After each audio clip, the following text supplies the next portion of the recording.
Welcome to Alexandrians with Dani Karim, where I interview authors, both living and dead ones, through the power of AI. Today's guest is none other than Frank Zaccari, an U.S. Air Force veteran, a 5 times best-selling author, and former Fortune 500 executive, and now also podcast host. Frank is one of the world-leading experts on leadership. In our conversation, we speak about the lessons he learned during the time of the Vietnam War, how to control your emotions like an emergency medic, the art of overcoming PTSD, and what successful companies have in common, and how to apply lessons from the military to the business world, and how to write a best-selling book that inspires hundreds of thousands of people. Please enjoy this episode, and if you find it insightful, don't hesitate to share it with other Alexandrian spirits. Frank, welcome to the show. Thank you for dropping by. It's always a pleasure, Daniel. Likewise. We've spoken yesterday also a lot, so I hope you're not tired of my face already and that you can endure me for another 2 hours. I like to start these podcasts with the beginning of the origins of the author. And one of the things I'm interested in is names. Like, you have a very, very cool name. What's the story behind it and what does it mean? What's the story? Well, my family is Italian Sicilian, and the grandparents one set came from Palermo, Sicily, one set came from Foggia in Italy in the early 1900s. So that's where the name came from. Some people said it sounds more Greek. I don't know, but I know where they came from because we have the document from Ellis Island where they came from. So as an Italian and Sicilian, when you come to the United States, the first place you go is to Brooklyn. That's sort of like the rule. And that's where most of the Italian community was at that point in time. So that's where everybody went. And both my grandparents, my grandfathers, they didn't know each other, but independently chose. They said, well, we're accustomed to the crime and the poverty in Brooklyn, but it's just not cold enough. So let's move to Buffalo. So both of them independently moved to Buffalo, New York, just outside of Buffalo. One worked on the railroad, and the other one worked in the farming communities around Western New York. And they didn't know each other again when they moved to that area. They lived 3 miles away and didn't know each other at the time. And then my parents met. And then there's all these Italian things, or sort of these interwoven stuff. My mother's sister married my father's uncle.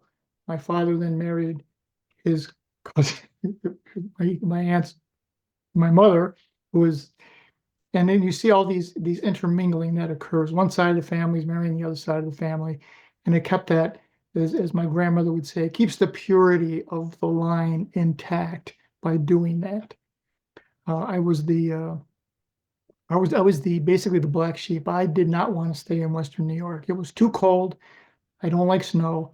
And I think from my earliest memory was, I'm going to leave as first opportunity I have, I'm getting out of here. And so the guy was like, well, how do I get out of here? I don't want to work in steel and I don't want to work in the railroad. So it was, well, what are you going to be able to do here? I played baseball. I was fairly good. I wasn't as good as I thought. And I thought maybe that would be the way out. But I had a tryout with the Pittsburgh Pirates, and they nicely told me, son, go to school and learn how to study, which is a nice way of saying you're not going to make it.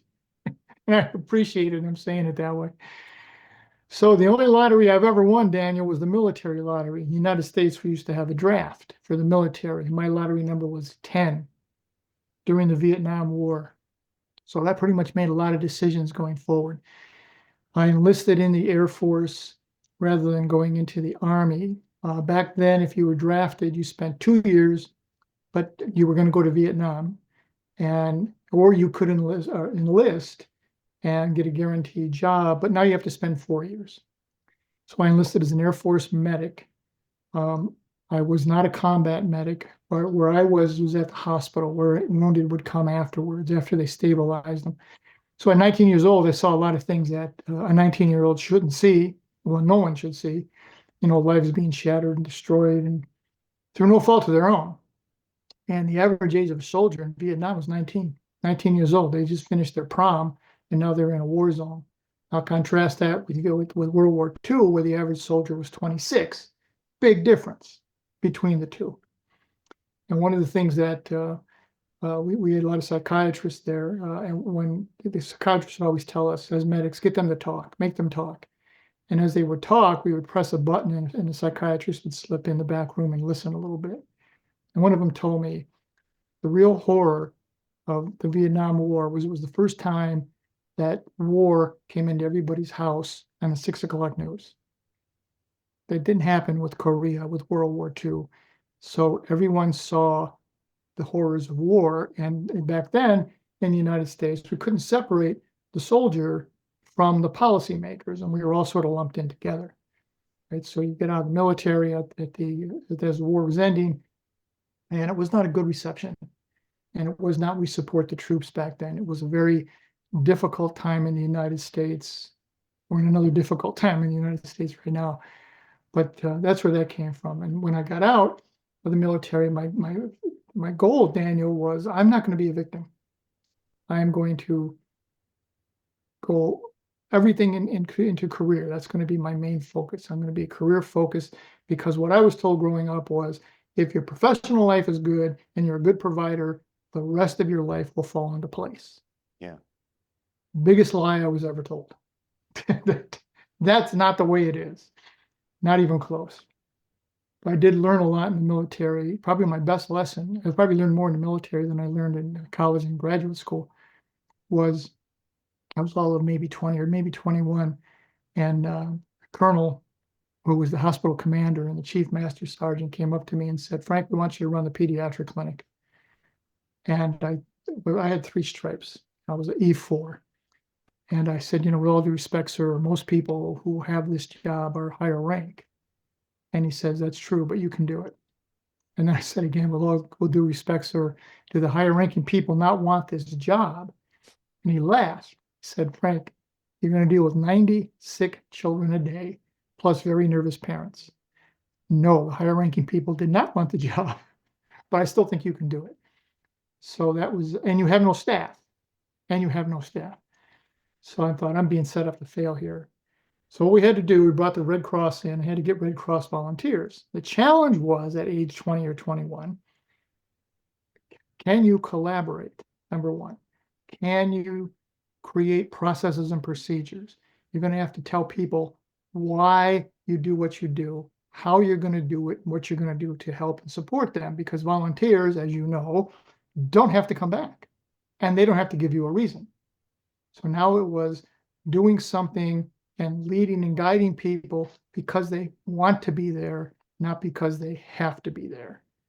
And that was probably the best lesson I ever learned. And when I got out of the military and went back to college, I ended up working in the high-tech sector in sales, leading the teams that were supposed to go after multi-million-dollar deals. Okay, well, the company I worked for just had equipment. They didn't have a full solution. So I had to use all that military to find database people and network people and communication people and different people from different organizations to come together and again explain to them why we were going to do this, how we were going to win, and what we were going to do when we won the deal. And we had great success in putting that together. So that ability that I learned at 20 or 21 years old is something that's carried forward for most of my life.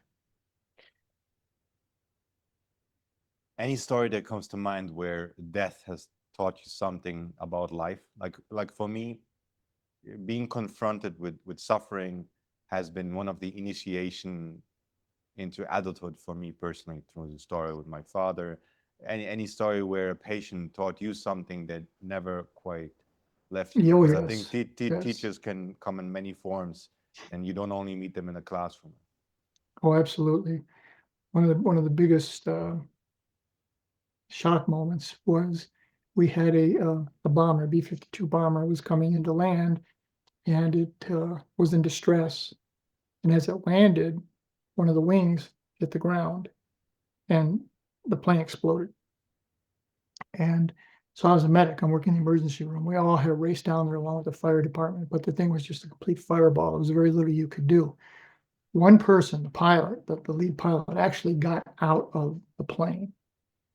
And so we got him, tried to get him in the ambulance as quickly as possible. And thank God we have such talented nurses. They were able to at least get an IV started because he was badly, badly burned. And we get him in bed to the hospital. We're trying to prep him for surgery. And the military intelligence people are all in there asking him questions. What happened? When did you see this? When did you know you were in distress? And he's coherently answering.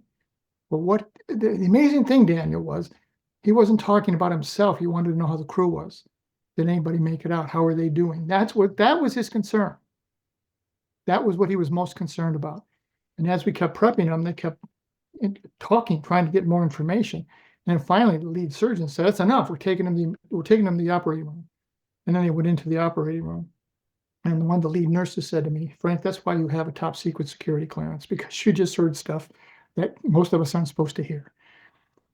That had a massive impact on me because it was through no fault of his own. He was doing his job and doing it well. His life was taken. And I realized that life is precious and you have to cherish the moments because you don't know how many you're going to have. Yeah. And so I carried that forward when moving forward.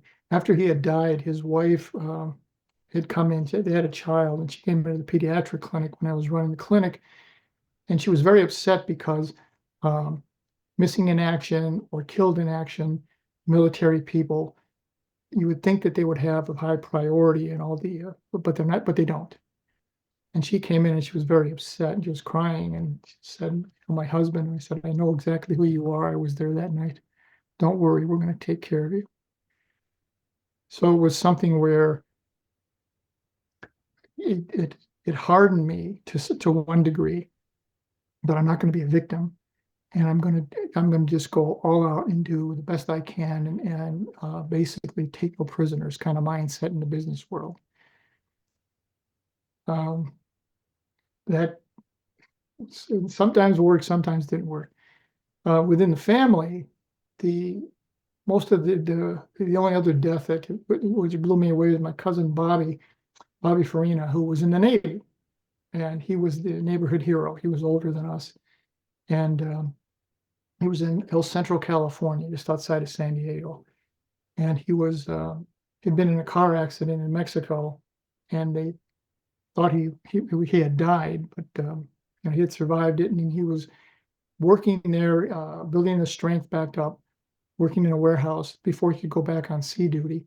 And there was an air show, and an airplane hit the guide wire and landed on the building that he was in, and he died instantly. So for me, it wasn't the longer deaths of lingering illnesses that you ultimately know are coming. It's those sudden and accidental ones that has had the biggest impact on me, and still live with me to this day. And that's why I try so hard to live each day to the fullest, and not try to have any regrets and not do things. That makes sense. A lot. One of the a crazy story actually. One of the things I'm interested in is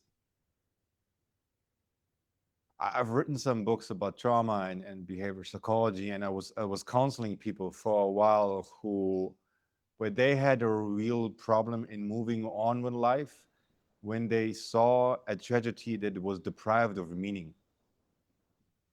When they saw something where it didn't benefit anybody, it was outside of the story, and they had a collapse of the myth that governed them or stabilized them, so to say.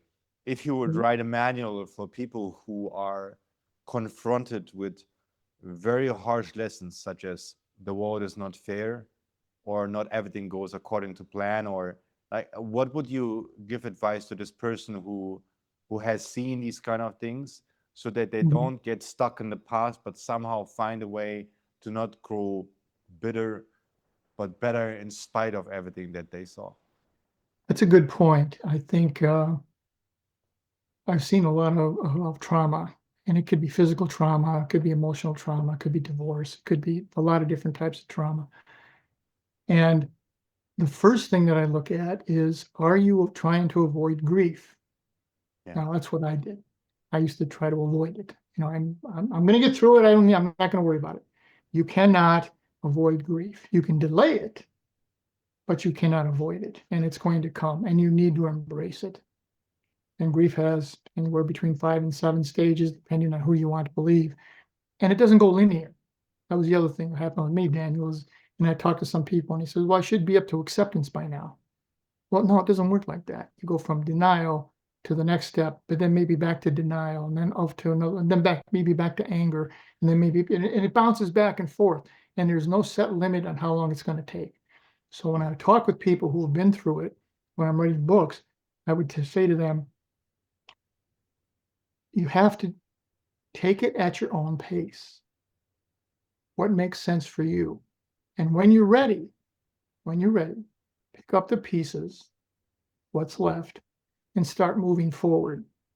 And better times and better people will come into your life once you reach that point and you start that moving forward. And at first, for years, I didn't believe that. And then after a family trauma, family situation trauma, my wife left, and I had my custody of my 2 young daughters. There was, again, going through the grief and the anger. But once I reached that point of, okay, I have to go forward. I still have to live. I still have to do things. I still have responsibility. And as I started moving forward, better times and better people did in fact come into my life. So it's going to take time, but just keep moving forward. And I've told one of my cousins, her daughter died of leukemia at 21 years old, and she was devastated, right? And so you go through the grief, and then every day, take one step forward, just one step. And some days you're going to take one step forward and 3 steps backwards, but you have to stay focused. It will get better. And they say time heals grief. That's crap. The grief is always there, but time gives you the ability not to have the grief overwhelm your life. Yeah, I once interviewed Dr. Dorothy Hollinger. She wrote a bestseller on the anatomy of grief. Very, very wise woman. And I was battling with trying to cope with the fact that my father was gravely ill at the time, and I was looking for experts who kind of could give me like some kung fu on how to handle it. And one of the things that surprised me was that time actually, if you're not treating any kind of trauma properly, is that you can fortify disempowering patterns of cognitive habits that actually make it worse. And it's like, for people who are listening, it's, think of it as a sub personality that can be built within your mind, that if not being treated properly, we sell you things to protect you because that particular agent hasn't extracted the correct dose of wisdom from what happened. So if you're going through, like I was having a conflict just this week with a friend of mine, and I was going into a hyper protective mode and went from people can't be trusted and maybe better to go alone. I realized, wait, this is a good guy. Like let's it's not like take out the AK to hunt some mice here. It's like you don't have to burn the house down because it has some mice in it. Anyway, I would love to also speak about how your early chapter in the military has prepared you for your leadership career. Because for me, being mentored by my dad was a spy and in the army and a commando, and he has been like training me since I was like 12. And it's somehow nobody taught me that all those skills I learned there are very transferable to the business world. Maybe not so much to the romantic world. There you need to work For against them. sure. But it was interesting to me. What are some rules from engagement that you've learned that help you to fortify yourself as a man and as a leader?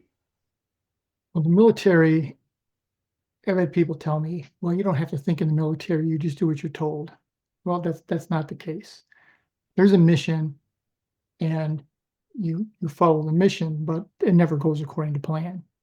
So there's an awful lot of getting over obstacles and finding additional ways to do things. And the military trains everyone, when I was there, to be a leader, because you never know. You may be a low-ranking individual and something could happen in a war zone, and you may be the one that's now tasked with saving the rest of those people, getting them out of harm's way, or moving forward, or whatever the mission happens to be. So the military was very big on training you to be a leader, to step up, to be able to recognize situations, and to, as calm as possible, take necessary action.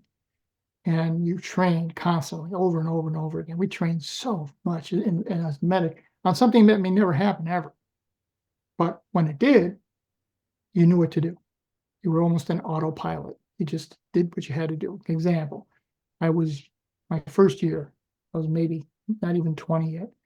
And we get a call, a distress call in the ambulance that a woman's in labor. So, I'm the guy in the back there, the ambulance driver, and I'm the support person. So we get there, get her on the gurney, get her into the ambulance. Doctor says, "What's the status?" I looked down and said, "She's crowning. I can see the baby's head." And he said, "You're not going to make it back to the hospital. You're going to have to deliver the baby." Right? So I have this instant panic going through it. You could feel the panic rising in my life. And then the doctor said, Dr. Alexandrian, I'll never forget it. He said to me, "You've been trained to do this. Do your job." And that puts you back in training mode. Okay. I know what to do. I've never done it, but I know what the process is.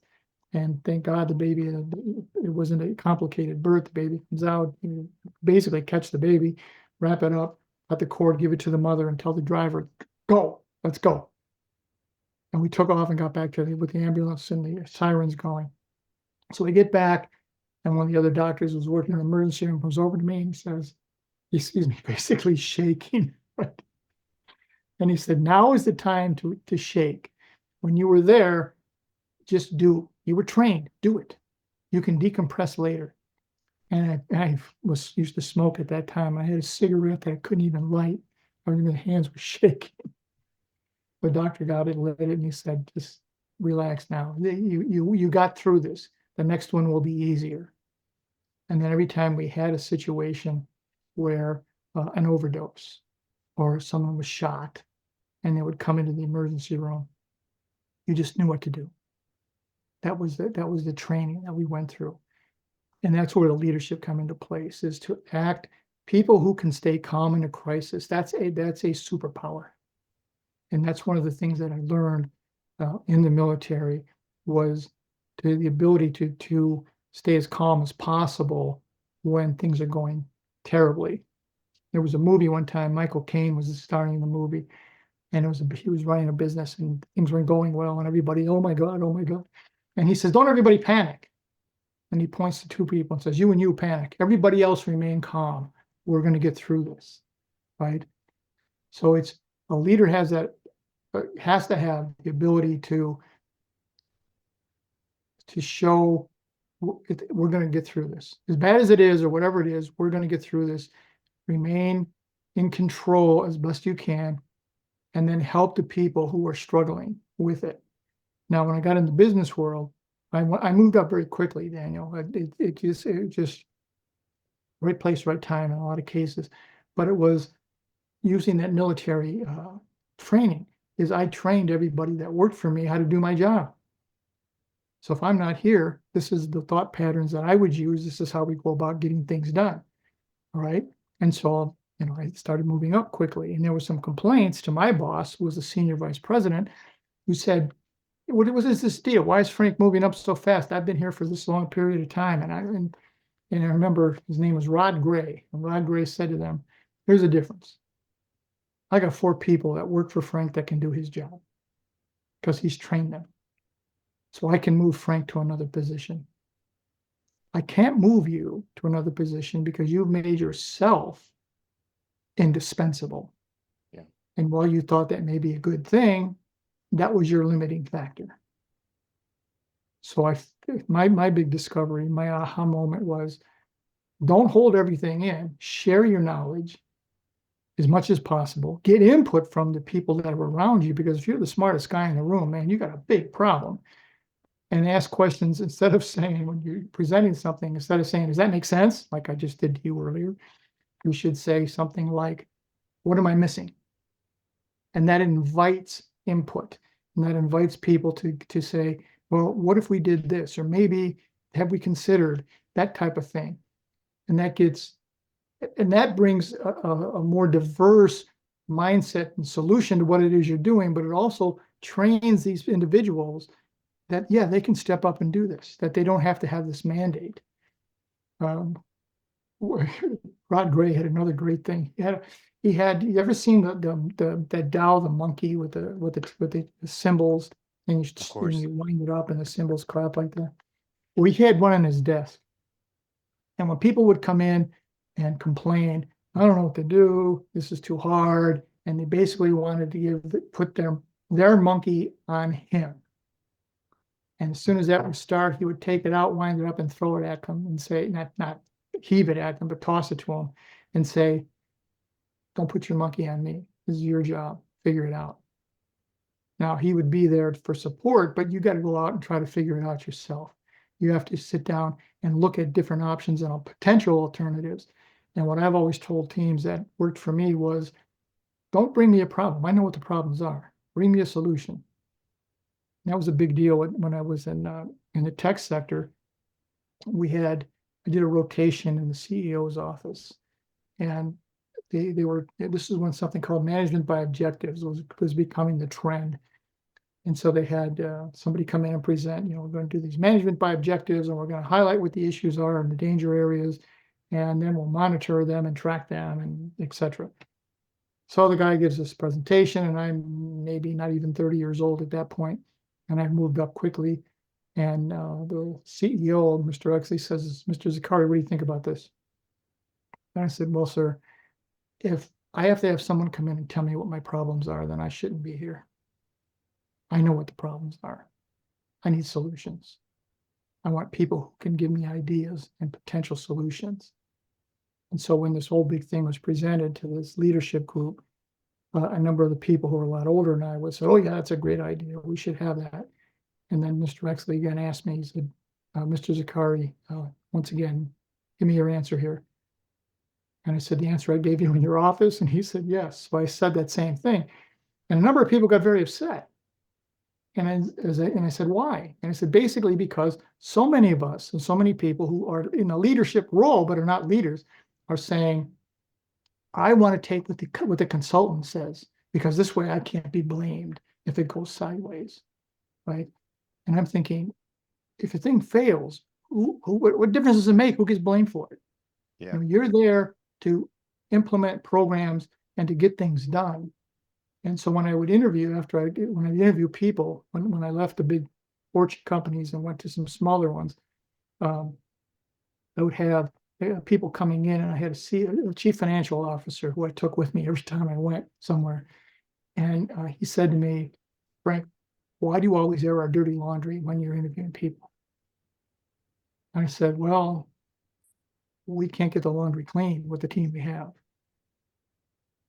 So I don't want to bring in more people who can do exactly what we're doing well. I want to bring in people who can address problems that we're having, things that we're not doing well. And if I don't tell them what the issue is, how are they going to know what we need?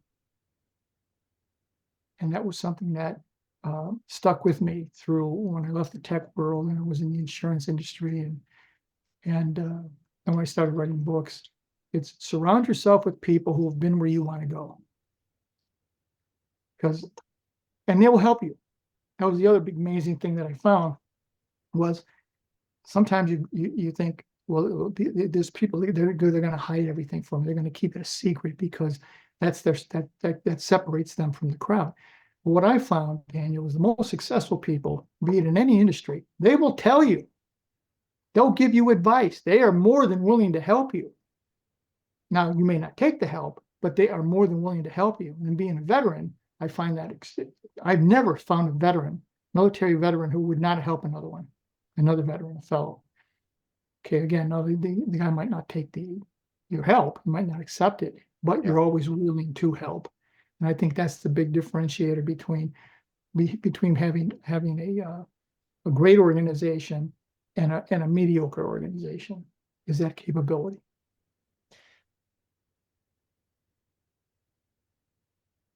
If you would write a chapter on how to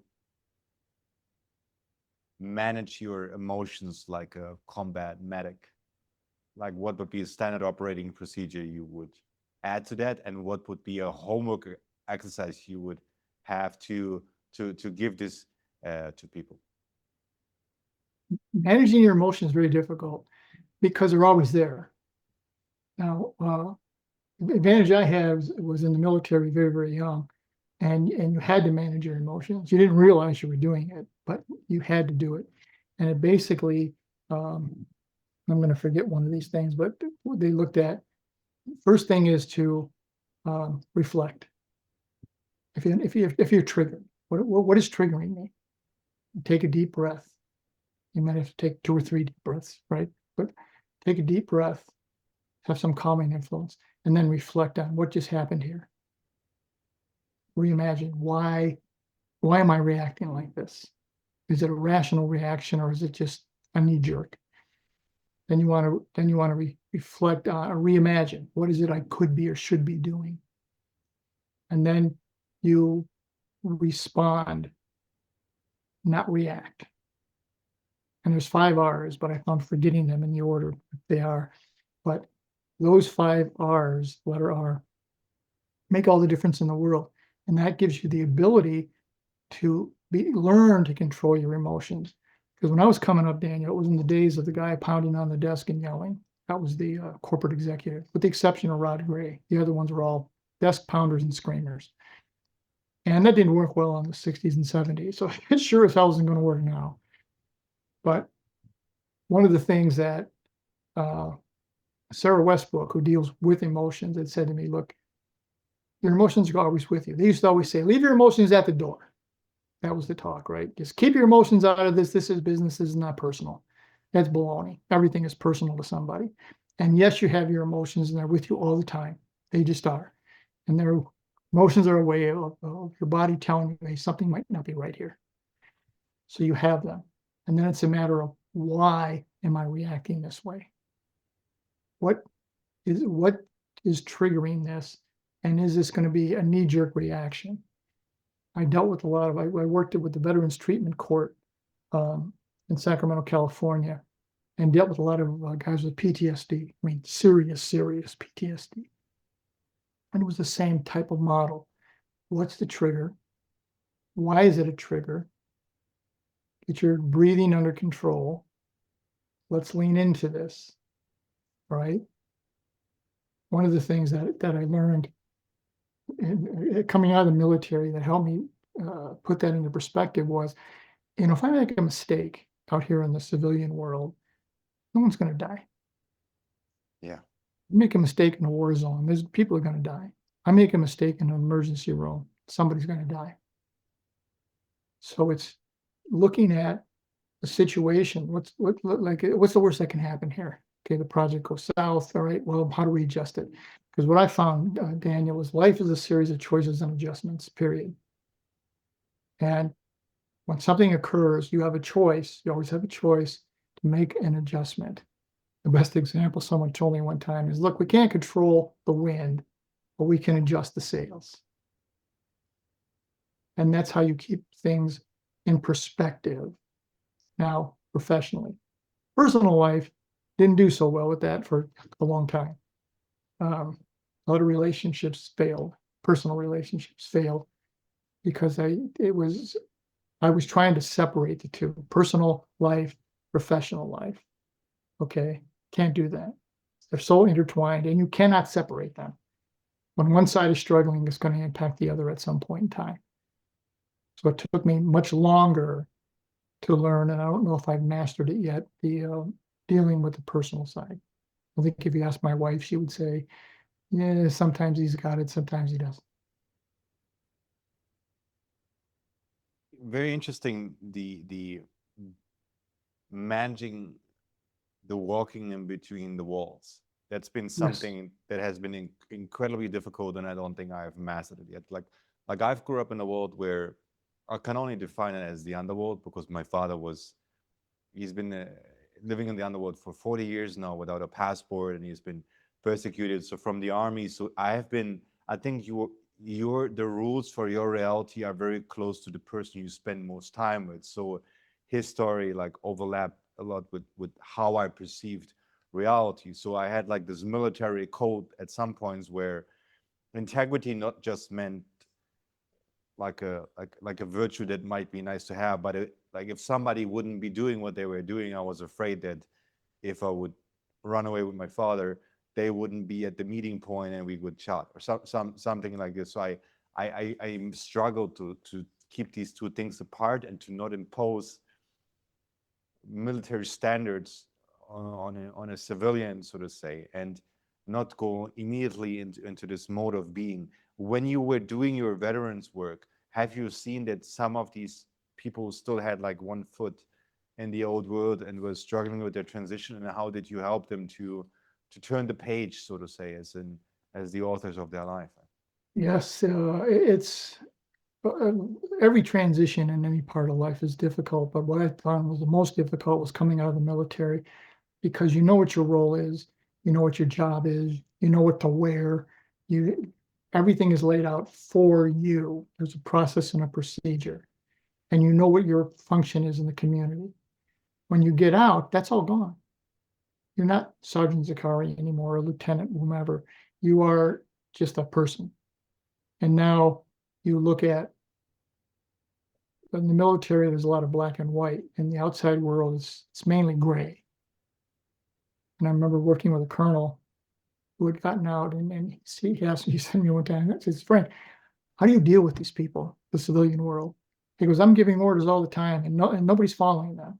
I said, "Well, first off, you're not in the Army anymore, Colonel, and no one gives a damn about your orders, right? What you now have to do is explain why and how and what, which is a big difference, all right? And then it's looking at it from with guys that were in the military.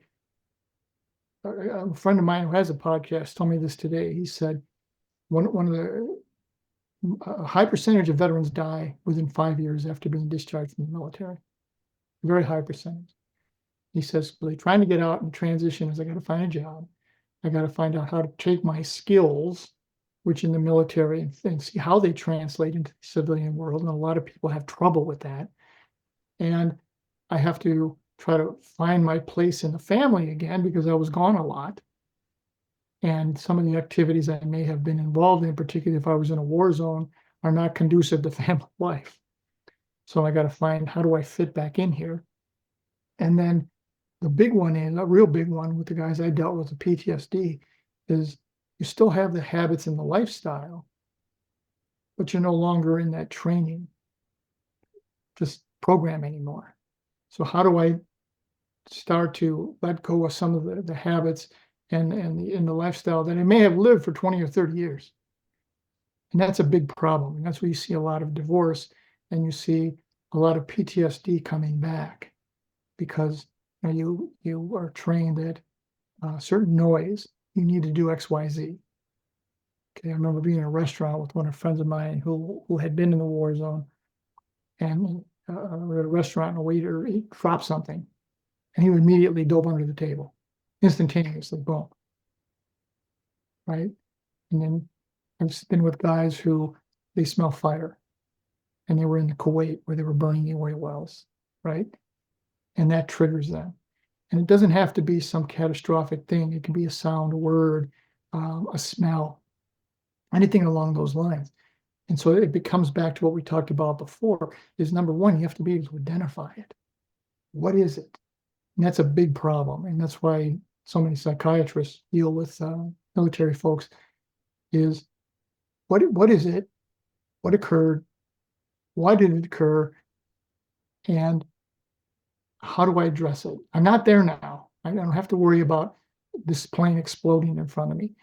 But now I still have that same trigger. That trigger is there, and I'm all tensed, right? And I'm in fight and flight or freeze mode.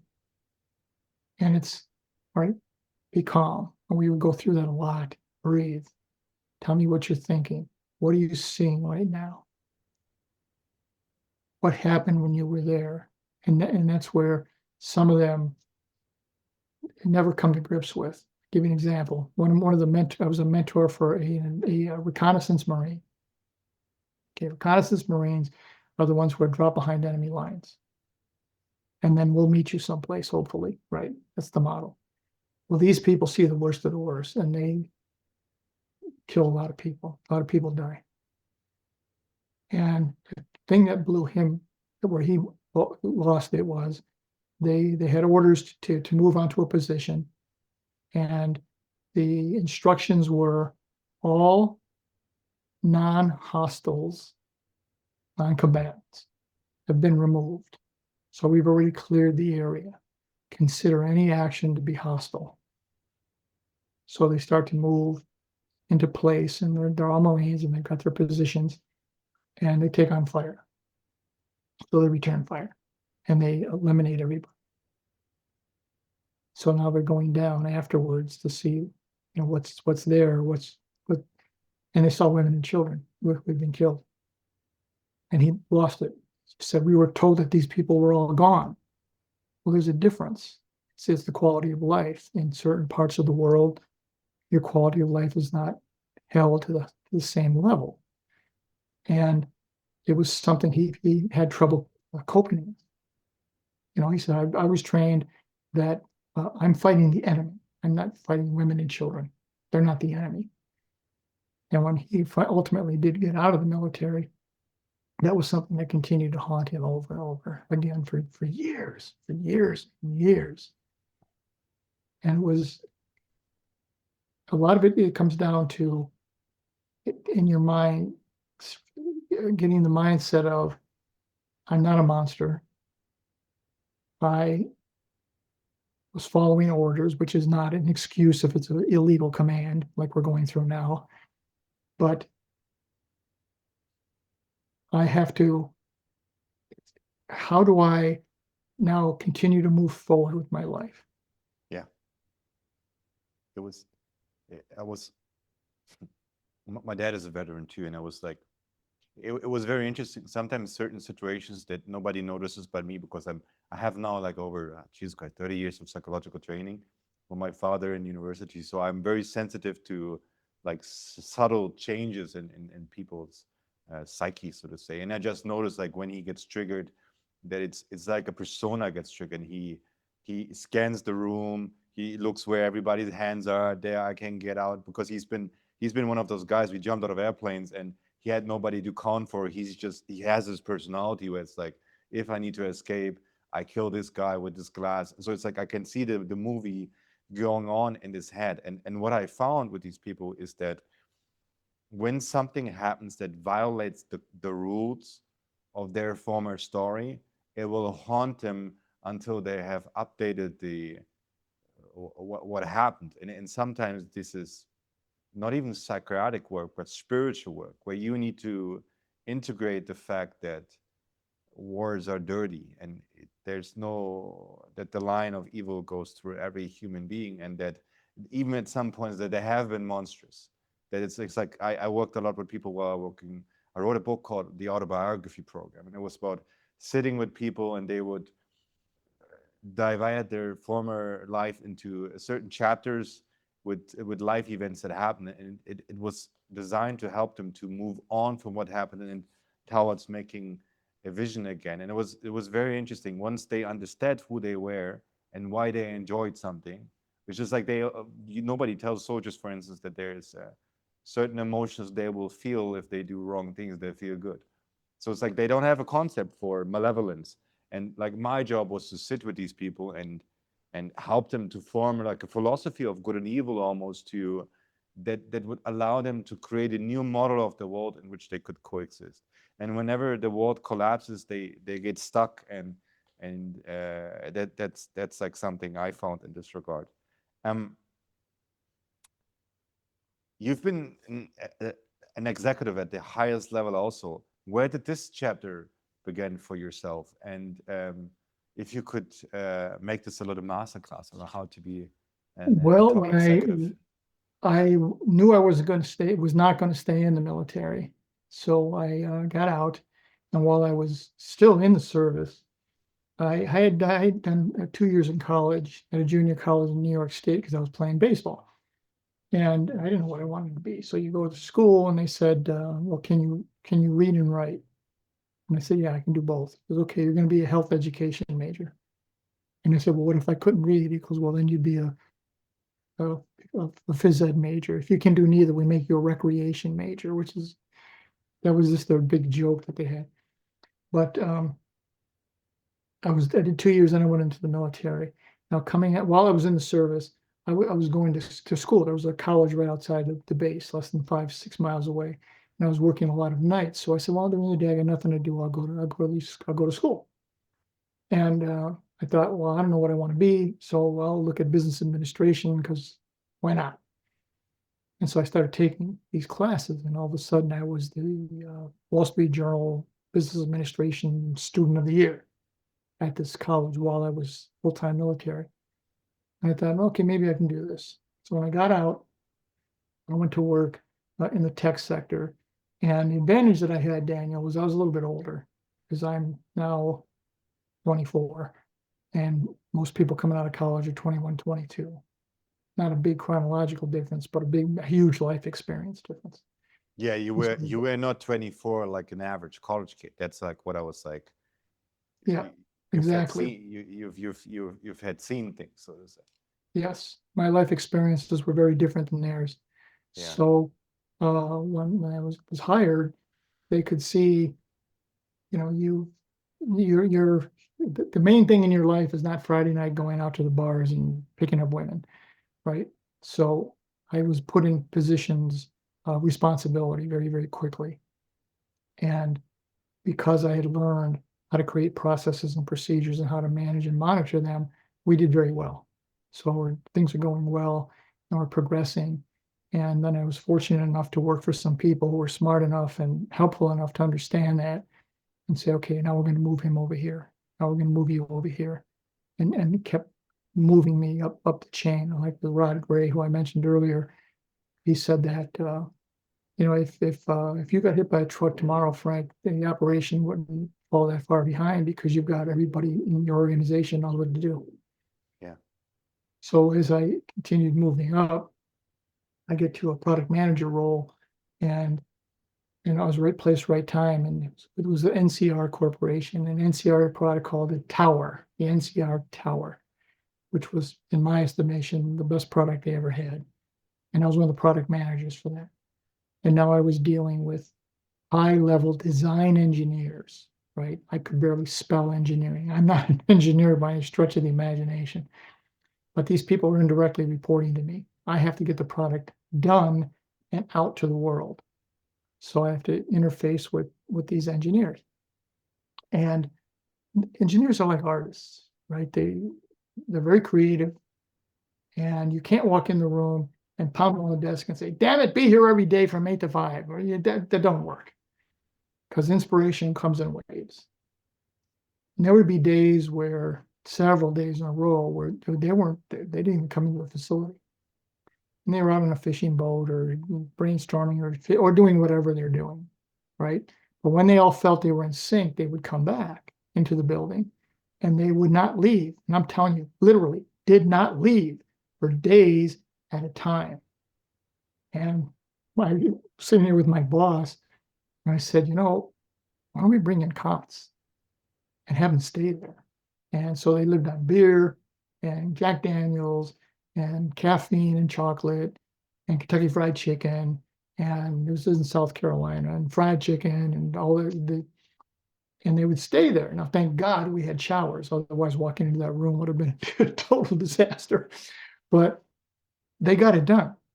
And they had to believe, I believed it wholly, completely, that they would get it done on time. And if I showed value on what we were going to do when this product was finished and how we were going to market it throughout the world, then they were going to step up and come through. Okay. Again, learn that in the military.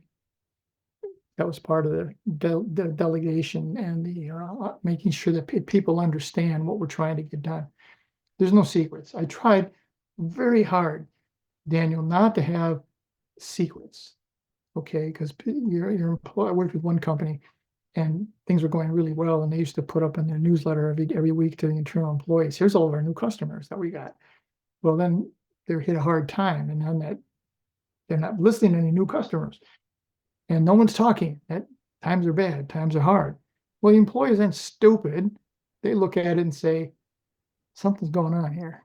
And so they would ask the people hiring me in the organization, well, what's happening? He says, oh, well, no, everything's fine. We just feel that we have to focus on what, and they're listening to him and thinking, you're full of crap.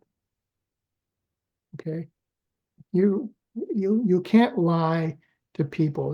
They're smart. They pick up on actions and subtle actions. Okay. Not words, not the actions. Actions tell you this is what you are by your actions. Your words are what you think you would like to be, right? And so these people at this one company, they gave a lot of words, but their actions weren't matching. Ultimately, I left the organization and moved on to somewhere else because it was when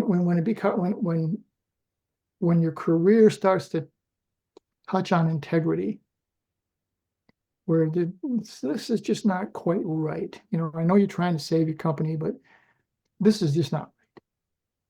And so it's time to pick up and move on and go someplace else, because integrity, you can't have your integrity be for sale. And then I continued to move from organization to organization. I think we did 5 turnarounds of struggling organizations. And I was a CEO as you move up, but I would get like a personal service contract with these people, because the first time you do a turnaround, the people lie to you because they're not publicly traded, so you can't see If you describe for non-business people what the turnaround is. A turnaround is a company in distress, a company that is going in the wrong direction. Sales are dropping, they're running out of cash, their product might be obsolete, a number of reasons why they're in distress. And then they would bring me in and say, all right, first off, can we save it? And then what actions are we going to take to save it? And more times than not, Daniel, it's not that hard. A lot of it is process and procedures. What are we doing and why are we doing this? And so they would tell you, and I said, okay, what if you had, I would tell the staff individually, if you could do one thing, if you had the power to do one thing to make this better, what would it be? And some people would give you the deer in the headlights, say, oh my God, I don't know. But a lot of them would say, well, I would do this. And so I tell them, all right, well, then do that. And you be in charge and we'll monitor it. And all of a sudden, they got some skin in the game.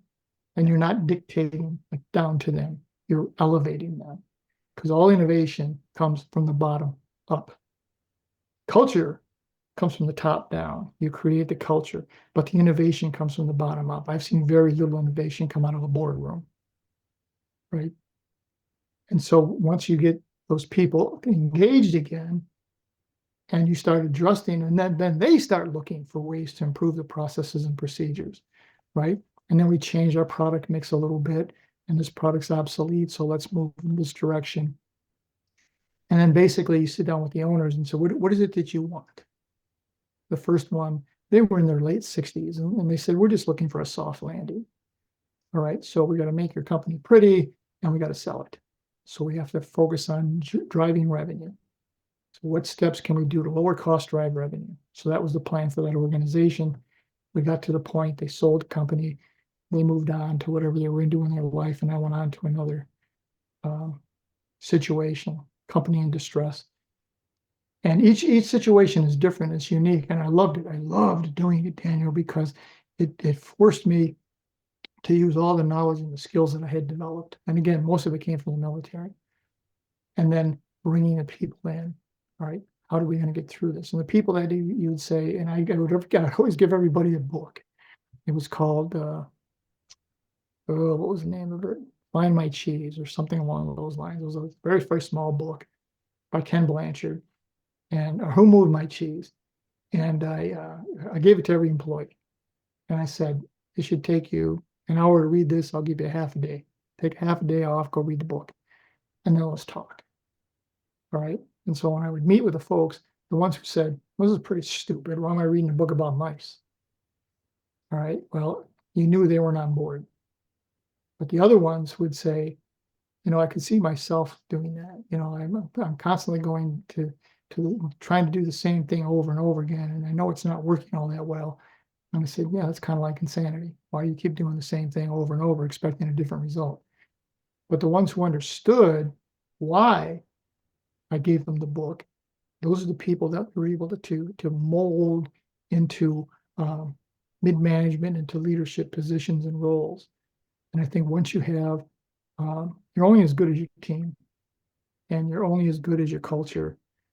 Because I've seen organizations have tremendous strategy. God, it's just the strategy is out of this world, but their culture is so wishy-washy. As soon as the first storm comes, they jump back to the old model, right?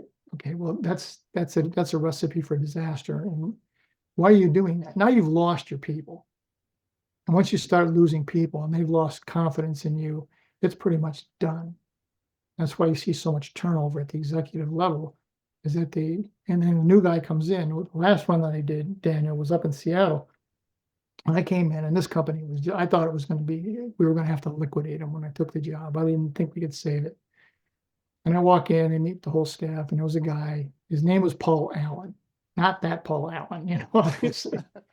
And I walk in to talk to the whole team, and he's sitting there, leaning back, arms and legs crossed, head up, eyes closed. So I say what I'm going to say. He doesn't even look up. He just says, I've been through 6 of you. Why is this going to be different? That was my first question. And I said, well, Paul, I don't know who the other 6 people were, but if we don't get this on track, there isn't going to be a settle, because there will be no company. That's where we're at. Now, I'm willing to work with you and hear what you think, because you've been here a long time. What would make this better? And then they watch you, and they're looking to see, are you going to actually follow through? And we would do little celebrations all the time. The company was losing $400,000 a year, like $40,000 a month. It was losing. And so we get through the first month and we lost 38,000. And so we had a party. And so it was $38,000. And they go, well, that's not good. And I said, well, we lost 40 the month before, so that's an improvement. And so then within 2 years, we were making operational profit. And with these little steps at a time, and then celebrating these little steps at a time, and showing people that there's strength and positivity in what we're trying to do, and not always pointing out what they're doing wrong. I would tell the senior staff at these companies, what I want to hear is you pointing out somebody doing something right. That's the first thing. They did it right, or they did something well. Don't be the first thing is it going to the negative. Okay, you shouldn't have done that. Okay, well, yeah, they know they shouldn't have done that. All right, what is it? How do we recover from this? How badly is it? Nothing is going to be that catastrophic if you're on top of it and you're managing it and you're watching the processes. And so we would monitor things all the time. We have these monthly, okay, how's it going? Is this improving? What else can we fine tune? All right, what else can we eliminate? And we have those kind of conversations all the time. And then it gets in their mindset, this guy's not full of crap. He is following the new plan. He is listening. We are doing things. And then once you have trust and respect, and you trust and respect your team, magic happens, because they will perform at a level you never even anticipated. And that's how that went forward. And then when my wife left, and I got out of tech because I was traveling too much, and I bought an insurance agency, and I couldn't even spell insurance. The only thing I knew about insurance was I hated paying for it. That was hard because I was way out of my element. In the tech world, if I didn't know the answer, I could get the answer in one phone call. So now you have to create a whole new world, a whole new environment. And you're going from a proactive industry to a reactive industry. And that was difficult. Plus now you're a full-time dad, which I was never the caretaker. I was the provider. I was making a lot of money in the tech sector. And now you're not making a lot of money, and now you got to get these little girls up. You got to get them to school. You got to get them dressed. You got to pick them up. You got to get them their activities. You have to, having never been a teenage girl, now deal with teenage girls, which the single most difficult thing I had to do was learn how to address working with teenage girls. But that was a great learning experience for management, Daniel, because I had to validate feelings. The psychiatrist told me, he said, Frank, first off, you can't fix this problem. Your girls have to process. You're gonna have to validate their feelings. You're gonna have to listen and deeply and not try to fix it, and let them know it's okay for them to feel the way they feel. That's what you're gonna have to do. All right. So that was very difficult for a type A personality, but we worked through it. And then trying to take that back into the professional side with this insurance agency, I couldn't hire top flight engineers like I could in the tech sector because we didn't have the money. So I'm hiring entry level type people. Okay, well, they don't have, a lot of them don't have a strong work ethic, and they don't have a work history. And now you're starting from the bottom up, training them on everything: how to answer the phone, what customer service is like, how you respond to an upset some customer who's angry. I used to all that. So it was a massive training thing. And I started writing down streams of consciousness. Every time something would come up, I'd write it down. And we created a document that was like 186 pages. And I had to break it in, get how to talk to a customer on the phone, what to do when when we're creating what the recommended policy limits are going to be, what to do, how to handle this, all the way down the line. And that was, and then they leave because again, you're not, when I had engineers, you're paying top money. Over here, you're paying above minimum wage, but not a whole lot above minimum wage. And they're looking for another way out. So now it becomes, you have to change your mindset, almost like back to the volunteer model, is I have to do things because they want to be here, not because they have to be here. So you have to change your perspective on how you present things and how you interact with your team and your staff. It's you mentioned something very interesting for me when you were doing these turnarounds and talking to these higher uppers, and they are sharing with you, for instance, what's different about you. One word that is very important to me is belief, right? I don't do business with people where I don't feel they believe in the necessity of the vision that I'm giving my life for, in me or in the people that I'm working with. It's just something that, you know, my story a little bit, got kicked out from school really early on, and I felt so rejected by all the people around me that this is why relationship with my father was important, because although he was in prison, in every letter he conveyed to me that there wasn't even an option in his mind that I could fail. It was like the whole world could conspire and tell this person every day that I would be no good. He would still like hold on to the story that he made up in his mind about me. What role do you feel belief has in regards to business, and how do you spark conviction among your team members? Belief is critical. It's I put it in with trust and respect. That leads to belief. And you have to be, you as a leader, even if you're a parent, you have to believe that what you have around you is going to make it work. I tell my daughters every day growing up that you're beautiful, you're smart, and you're going to change the world every day. And I drop them off every morning, and I would say, you know, from the movie The Princess Bride, have fun storming the castle. You know, enjoy what you're doing. You're going to make a difference. You're going to have an impact. The same thing we tried in the try to get that across in the professional life with the big fortune companies in the tech sector, and then in the insurance world, and now in the world I'm in now. It's, if you don't believe in yourself, no one else is going to believe in you either. And I someone got contacted me today and telling me about a teacher that they had in college. Her father had died when she was in the third grade, and mother had been gone way before that. And she went through foster home, through the foster system, which is not a pleasant thing. And she goes into college, and she's, I'm going to make it. And her father said to you, I believe in you. And his deathbed, I believe in you. Get an education, get a good job, take care of yourself. That's what he told her on his deathbed. And so she said, I had more grit than talent, but I went to college and I worked like crazy. And I wasn't the smartest person around, but I had this professor in English literature and an older gentleman kinder gentleman, and he sort of took not a liking, but a belief in me, and talked to me and worked with me. And when I did my end of the year project, which was 80% of the grade, I got an A+ on it. And he said, "I see what you're doing. You are going to be a great success." And that's what you need. Everybody needs at least one person like that in their life. For you, it was your dad. For me, it was my parents growing up, and then probably Rod Gray in the tech sector. And I hope I'm that way with my children. Is you have to believe with all your heart and soul when you put together a program and a strategy. All right, but you got to get input. You can't just be, "Oh, I thought about this, and this is what we're going to do because I said so." Okay, because they're going to blow you off in a heartbeat. But this is what I'm thinking.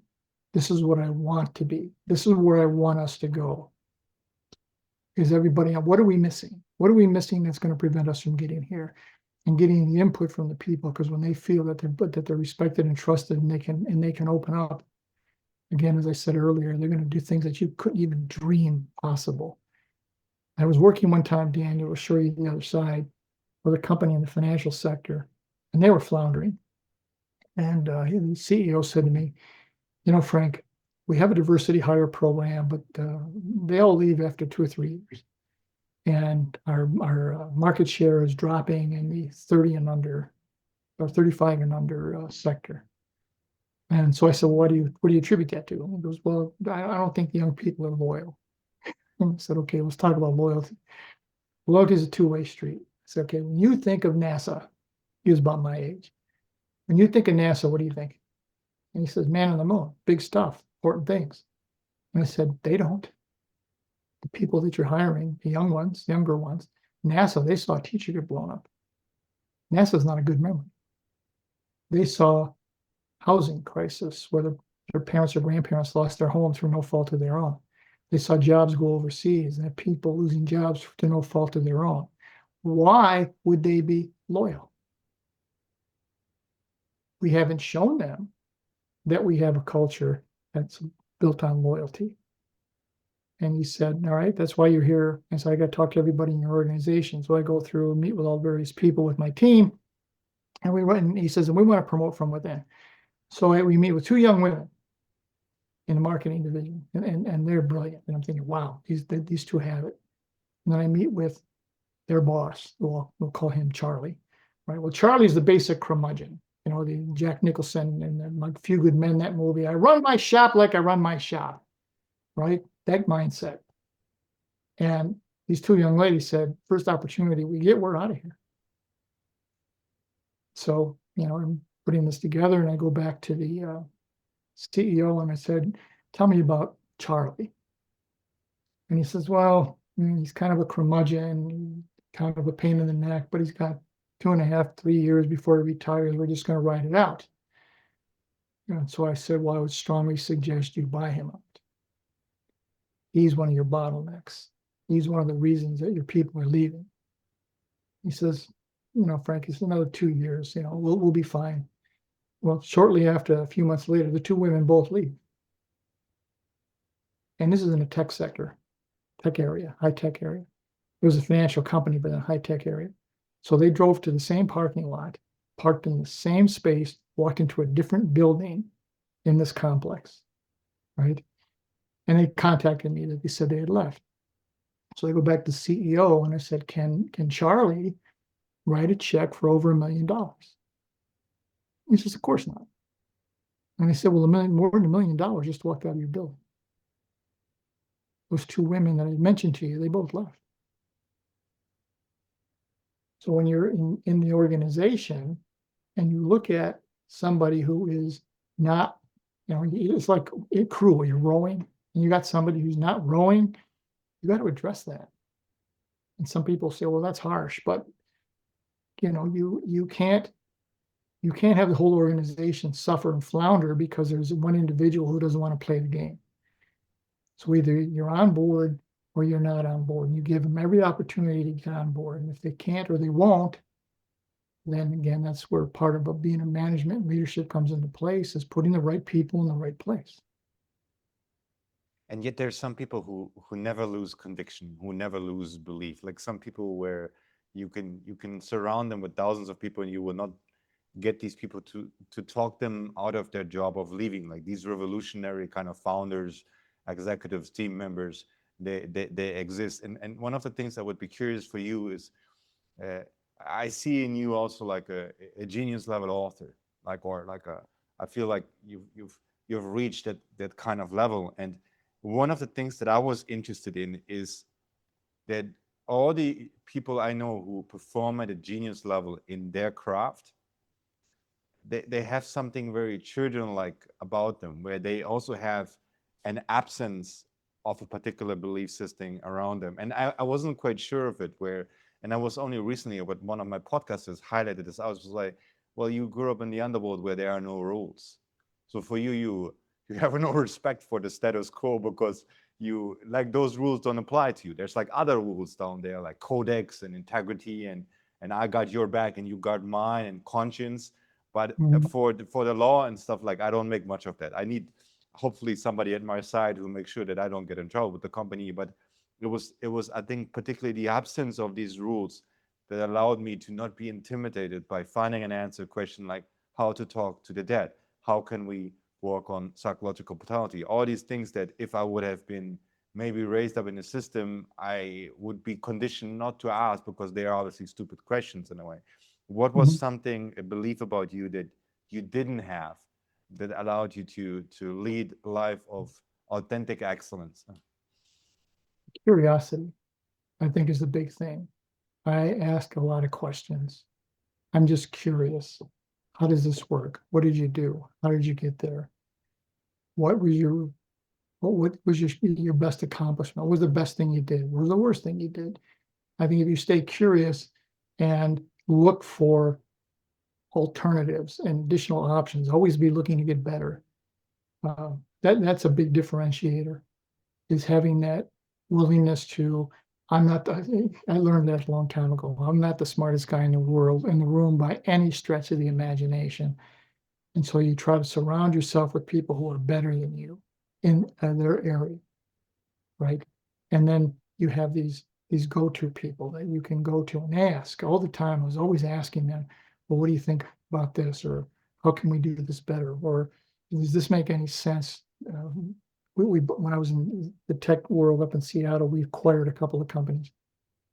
So it was, all right, let's break it down. Financially, does it make sense? Marketing, does it make sense? Culture-wise, is it going to make sense? And then it was always asking people on both sides, how was it going to be a fit? Because I was part of one of the most catastrophic failures in merger history in the world when AT&T bought NCR. That was AT&T was gigantic, and they could swallow NCR whole.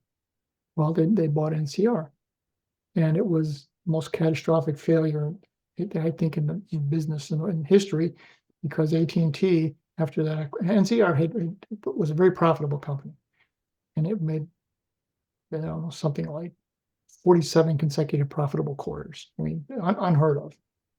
And IBM, when they purchased NCR, lost $1 million a day between 8 o'clock in the morning and noon. $1 million.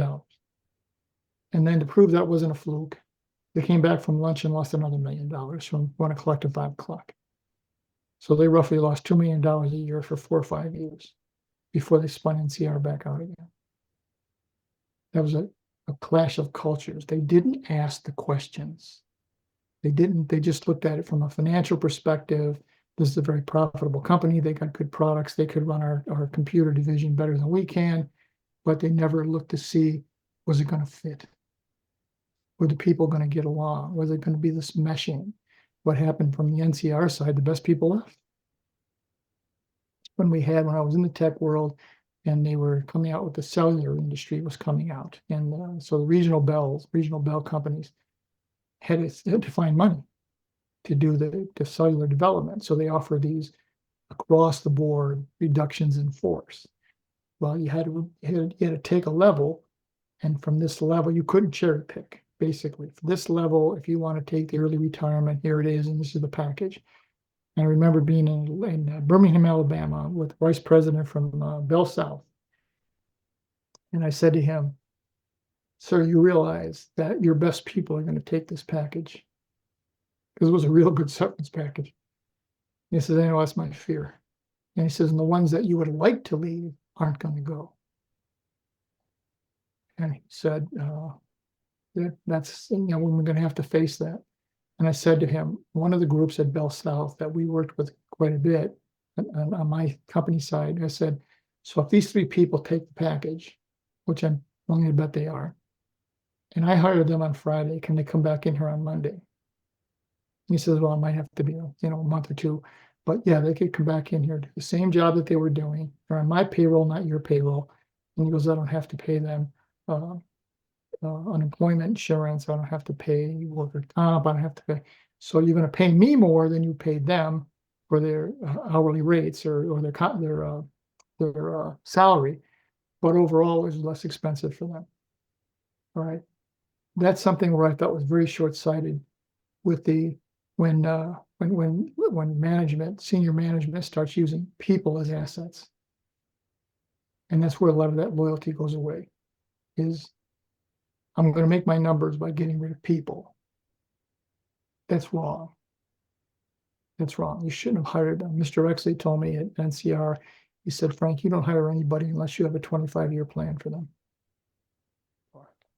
And I said, "Really?" And he said, "Yeah. They're committing to you. You have to commit to them.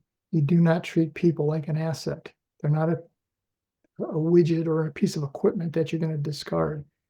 All right. And you have to come across with that type of belief and that type of model, and be curious as you're talking and interviewing people. What is it that they like? What is it that they want? What are the things that they enjoy? That's a big deal. One of the things I saw this when I was single, and as I was moving up very rapidly at NCR, and they would bring people in that have these gatherings, and then the people that are candidates for these positions that are moving up, or I was on a fast track program. And in this fast track program, they'd have these events, and you'd be there, and then they wanted you to bring your wife, right, and have one.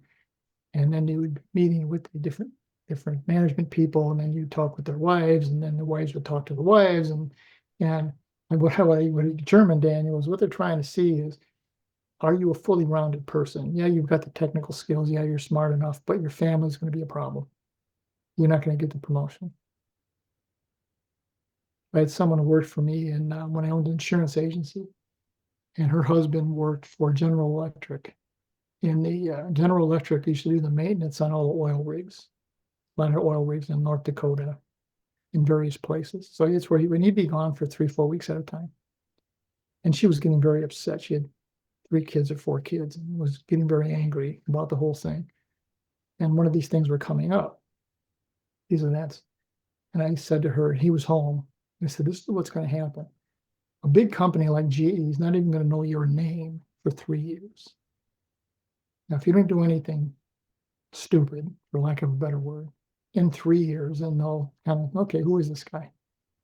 Do we want to move him into another role?" Then they're going to bring the family out for this gathering, and they're not going to they're going to monitor you, the wife, and the kids. And are you going to be an issue? Are you the good corporate wife, that model, right? Are your kids juvenile delinquents? That type of thing. Because if your family, and they understood it, if your family life is not going well, your professional life's not going to go well either. It's going to evaporate over time. And so we always look at bringing people on is, let's look at the whole picture, not just their resume. I'm giving a talk in West Africa. It's going to be virtual on this November 29th on emotional intelligence, right? And one of the things is that I finally learned was, what you hire character, what they called soft skills, people who had integrity and had loyalty and persistence and grit, and we're going to show up all the time, dependability. You hire that. You can train them on the job skills. And for so long, we've done it the other way. We look at the resume. Well, they took this class and this class. They went to this school. They did this, and so we're not hiring on character. We're hiring on skill. All right. Well, those soft skills, which are not soft at all, are intrinsic to the individual. They're part of what makes up that individual. They can learn the job, can teach you the task. I can't teach you integrity or loyalty or persistency or honesty. I can't teach that. I gave a talk in Houston to some oil and gas executives, and it was part of the Houston Regional Veteran Chamber of Commerce. And we were talking to some oil and gas executives, and we said, let's talk about hiring and retention, because that was their concern. And I said, all right, let's take a graduate from Rice University, the Brain School in Houston, Rice University. And let's take a specialist, whatever, from the Army, same age. Who are you gonna hire? And he says, well, we're gonna hire the guy from Rice. I said, why is that? He said, well, he went to Rice. Okay, well, that's good. Good school. Got to work through that. What did he accomplish? What has he done? What's his character like? Well, he got through Rice. He obviously, mom and dad had to help because it's a very expensive school. Did he have a job through school? That type of thing. I said, let's look at the specialist in the Army. He had to get up every single day for 3 to 4 or 5 years, however long he was in. He had to show up. He had to be there. He was responsible for millions of dollars of taxpayer equipment. He had management responsibility. He had life and death decisions at times. Why would you not want someone like that? And we thought about it, and they said, well, yeah, you want someone like that, of course. So, well, then why aren't you hiring? Well, they didn't go to Rice. Okay, is the kid at Rice going to stay with you? In 2 years, is he going to still be there? Is he going to find ways and obstacles around things? One of the things that we saw when NCR had a thing where we're only going to hire Class A schools. So I'm going to hire kids from California, from Cal Berkeley, Stanford, University of California, Davis, the UCLA. That's it. That's all. And so you bring them in, entry-level positions where they're trained basically to run companies. They want to start doing marketing, modeling, and well, someone's already doing it. We need someone to do the job that we can depend on. So the serviceman, the military guy, is a much better character hire than the kid from Rice, who might have the technical skills, maybe more, but you can teach them the technical skill. You can teach them how to do the job. They'll learn that, but they're not going to learn the loyalty issue. And the military people are loyal to a fault. They'll stay longer than most, but if they don't see that you're running the business with integrity and honesty, then they're going to leave. It's I was very criticized for my hiring questions, and one of the questions is like, do you find this issue important enough to give your life for? And it's like, but like one of the things that I was interested in is what would be a noble cause that would justify someone actually investing their life into it? Because one of the things that really bothered me about my early chapters as being a CEO is that the idea was not sophisticated enough that it would actually justify the time efforts of my co-adventurers, so to say. And I had like sleepless nights where I felt like they are just helping me to become more prominent, to make me more money, and I just felt that I was robbing them of their time and efforts, so to say. And it's like, it's very interesting in the question, like having a long-term vision for the people you're working with in a way, particularly now that the time frame is going down. And do you feel we've lost this a little bit as a Western civilization to think long term? Absolutely. Absolutely. When I was CEO 20 some years ago, everything was quarter to quarter. And you had to hit the quarterly number. And if you didn't, you got crucified. So I went back to the NCR with Mr. Axley. I asked him one time, how did you hit whatever it was, 47 consecutive profitable quarters? And he said, number one, we made good business decision. We didn't overextend, number one. Number two, I let the financial analysts know what's going on immediately. Okay, when we were going to come out with the NCR tower, we had to make a big investment in plant. I told them that in advance. This is what we're doing. This is why we're doing it. And this is what the projections are going to be. This is what we see happen. Okay. He says, if you don't tell them in advance, it sends one or two messages. It says, you lied to them, which is not good, and they're going to kill you. Or number two, you don't know what the hell you're doing. And that's worse.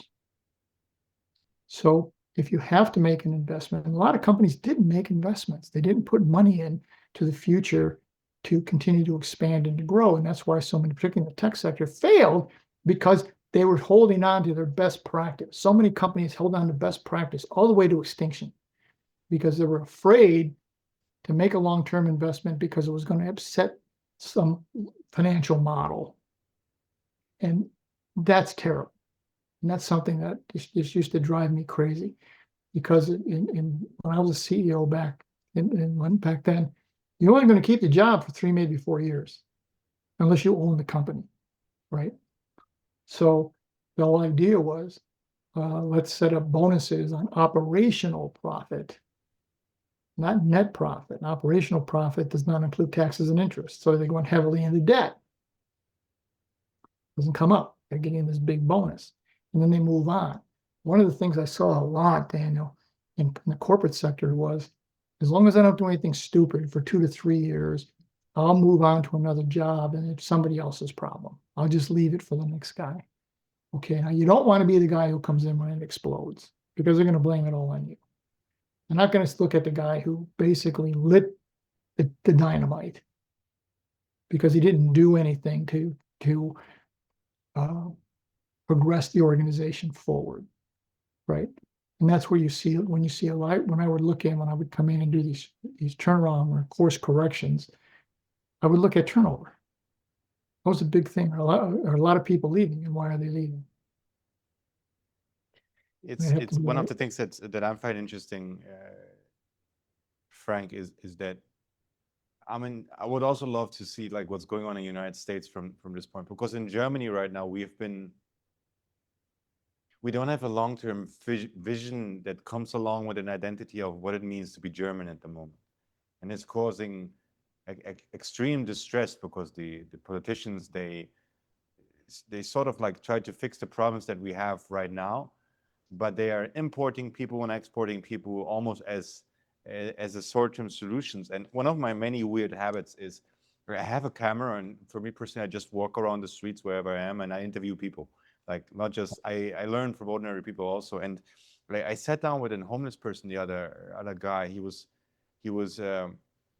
interesting, had a long beard, and I sat with him, and one of the things that surprised me, he said, like, I can't get out of this stupid vicious cycle, which is like, I'm always worrying about where do I sleep tonight, and I'm always worrying like, where do I get my next meal. So it's like he was like almost like stuck in this short term, I need to survive mode, and thus could never ask the question that would actually solve the situation altogether with.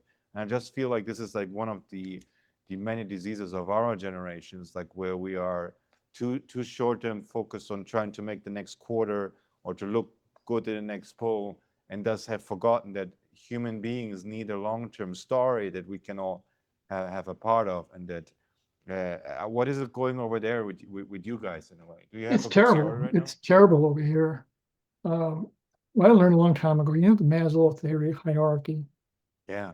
You get ultimately to fulfillment or achievement. Well, a lot of it's falling down to the bottom, which is survival, which is you were talking about with that gentleman. That's what is happening a great deal in the United States right now is, I have to survive. We've got this individual in the White House who is just demolishing everything. And people are losing jobs at record levels. Production is dropping, and people are going back into survival mode. How do I survive? How do I survive? How do I survive? All right. Now, when I was in the military, we had to take a class on rumor and propaganda. And rumor and propaganda, they said, is the tool of a dictator, a fascist, an authoritarian, etc. And you tell a big lie and repeat it over and over and over and over and over again. And eventually that becomes the truth for some people, or you just acquiesce. Yeah. Okay, this is the way it is. There's nothing I can do about it.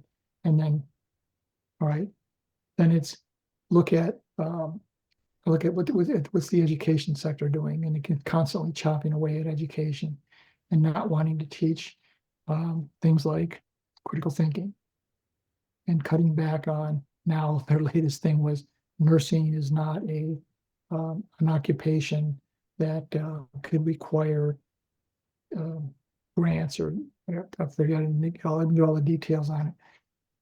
But it's a terrible situation because there's a division, and the people at the top are continuing to foster the division and make it greater and greater. If you divide the people, and we just show, I think Lyndon Johnson had said one time that the way you can control the white poor is by showing them that you're still better than this minority or this immigrant. All right, so as long as there's somebody else that I can look down upon, then I'll be okay. Instead of raising people. And I used to travel a lot overseas, and I used to go to Switzerland quite a bit. And what I loved about the Swiss, they told me, was when they get out of high school, secondary school, I think they called it, you had to spend 2 years doing something. So you either had to go in the military with a country that never goes to war, so that's not that too bad a place to be, or you had to some kind of like Job Corps kind of a job that they made available for these young people. And they said, now think about it, Frank, when you were 18 and think about when you were 20. What's the difference between an 18-year-old and a 20-year-old? It's enormous. Now think about the difference between an 18-year-old who had to get up every day and go to work for 2 years and a 20-year-old, and an 18-year-old that never did anything. Graduated from high school, went to college. All right, big difference. And he said, then at age 20, back then they went to school for free.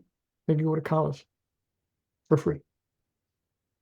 And then he said to me, you used to do that in the United States after World War II. That's why the United States became a power after World War II. As a whole generation went to college for free. The veterans coming home. And he said, why did you stop that? I said, well, no one asked me personally why we stopped it. But that's a long-term strategy. That gives people hope.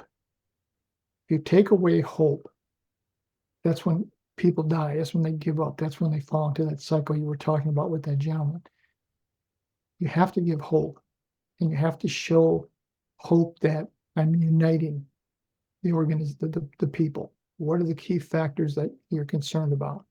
Well, at the time of the election, they were able to say, well, it's immigration and it's one other thing. I can't even remember what it is, but now it's the cost of living is ridiculously high. Prices have gone up way beyond what anybody dreamed that they would. Just going to the store to buy food now is becoming an issue. And now the healthcare problem and all this other nonsense, and the SNAP benefits where people get help for food. And I heard some people here, and then they create the division. Well, see, these people are working and they're getting food for free. And I said, no, they're not. SNAP is for people who are employed. They're employed. You must be employed. But they're not making enough money to buy food. So that's a culture. That's a societal problem. And if you can get away, this is what I saw in corporate America, if I can get away with paying you as little as possible, where, well, the government's got SNAP and they'll take care of you. Or the government's got the Affordable Health Care Plan and they'll give you a credit so you can afford your health insurance. Why aren't we paying people enough so that they have the pride that they can provide for their families? And that's a big problem in the United States at the moment. And then all the scandals, the daily scandals. What they told us in rumor and propaganda, of course, was every day you say something equally outrageous to just desensitize the population to where it's okay, fine. It doesn't matter, nothing I'm going to do can help. And you can't allow that to happen. I'm in Berlin right now. There's like, I would love to one day show you the city. It's like letters from the past on every corner. And one of the things that's interesting, like if you look at what happened to Germany after the First World War, is we were so defeated and bashed by news of the whole world that the one guy who made that particular civilizational cohort feel proud again and remember them of former glory, they followed them regardless of direction. And I think like one of the things you have to be very careful as a society is to not throw out the baby with the bathwater and not have like an overall aura of pessimism and we are over. And many Americans I do this like you guys are changing the like I'm in the Irish sector. You know what I'm working on. I don't want to make this podcast about you. Every time I turn on the news, there's another American company who has changed the course of history by another invention, and Yes. none of you guys are celebrating this in an aura of we are on to a new renaissance. And it's so interesting to me how this era that reminds me of great accomplishment is so dimmed right now. But the political atmosphere where everybody's sad and depressed and thinks the end of the world is happening right now. And it reminds me of the story that you shared where you celebrated things getting better even though you were still making minus Losing 38,000. money. And I feel like maybe that could be a good celebration for United States. Like, how about we celebrate the little wins again instead of having like this overarching nihilism and pessimism and less like everything is over kind of mentality. You survived the Vietnam era, and I think at that time America was also going through an identity crisis, a reinvention. Yes. What do you feel is happening to America right now, and what would be Frank's antidote or a prescription you would give that we could send to all the leaders in this still very beautiful country?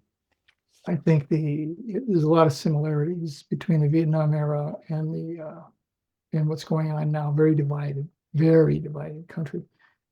I think the big difference, I've said this in one of my talks. When I was growing up, the news was at 6 o'clock and 11 o'clock, and Walter Cronkite would come on at 6 o'clock, and he just told you the news for 30 minutes. This is what's going on. And I forget what his tagline at the end was, and goes, and that's the way it is. But he didn't give opinion. He didn't have talking heads up there. He's spewing nonsense. He didn't have people talking over other people. That didn't exist. So then you draw your own conclusions. He told you what was going on, draw your own conclusions. Okay. Then we go to 24-hour news networks, and they have to fill content. And so they fill content with talking heads. And the more controversial, the higher the ratings. That's why Fox, which is not even a news station, as such, because they're controversial. They're always doing controversy. Always, always, always, always. And for whatever reason, people don't want to hear good news. They're more interested in bad news because what terrible thing happened, as opposed to what positive thing has occurred. That's one of the issues we have to address. And the other thing is sound bites. Where with Walter Cronkite, you 30 minutes. He was almost religious. Walter Cronkite. There was Huntley and Brinkley was on the other network, and Frank Reynolds was on the third network. There was only 3 networks back then, and they just gave the news. Okay, now you've got sound bites. Here's a little clip. Here's 45 seconds of what this individual said. Probably out of context. Didn't give the whole thing. Didn't explain it. It just heard the word. And then you get social media involved. And then you get a whole bunch of people who are basically cowards sitting behind a keyboard, sending out whatever they want. And a lot of it are bots. They're automatic, these triggers to continue. And that was part of what we learned in rumor and propaganda, is that they will get a machine back then, and they would drop leaflets. World War II, right? Your wife is cheating on you. This is going on. They would have rumors in Vietnam about things that were happening back home, and that it's going to hell, and the country's forgetting about you, and they don't care about you, and all of this nonsense. But that's going on with the social media component. Now, one of the things I'm seeing is things like I'm seeing less and less reliance on Facebook, other than just taking pictures of what you ate for breakfast and following kids you went to high school with. Yeah. LinkedIn, maybe not so much, not as bad, but seeing things like Substack becoming more active. I can write what I want to write, but I don't have to deal with this being bombarded with people who who want to talk to just to make noise, right? Because a lot of folks are lower in the level, and one of the things that they instead of working their way up or finding solutions or taking initiative, because there's a lot of opportunity. It's just, are you willing to take action to do it? That they can sit behind a keyboard and spew hatred or attack somebody or a particular individual or a particular group. And when we saw that when I was in Vietnam, that uh, Asians, Vietnamese, Cambodian, Laotians were almost created to be hated. And it's not a race or a gender that is the problem. You have an enemy, and the enemy happens to be X Yeah. in a war, but it's not all the people. And so we have trouble in the United States trying to find blame. There was a movie called The American President many years ago. Michael Douglas was in it. And one of the things he said was, this is how you win elections. You find somebody and you describe a problem and you tell them who, then they're to blame for it, of why your life isn't what you want it to be. Okay, so you find somebody that you can make a scapegoat. And I'm going to take care of that, like this immigration issue that's going on in the United States with these raids, and which I think is disgusting. But that should not be happening. It should be, how do we bring ourselves together, as opposed to how do we keep people separated and afraid? And I wasn't around during World War II, but what the stories I'd heard from people who did go in World War II was that was the method, is keep them separated. And when you're in the military and you're going through training, they refer to the other side as the enemy, not as a person. Because again, for these Marines, because you may hesitate to shoot a person, but you may not hesitate to shoot an enemy. Yeah. And it may, there's a great book I can recommend for people where it's like, I think Germans have like, we experience a lot of the psychological challenges you guys are going through in the last century. And there's a great book I can recommend, is Nothing New on the Western Front.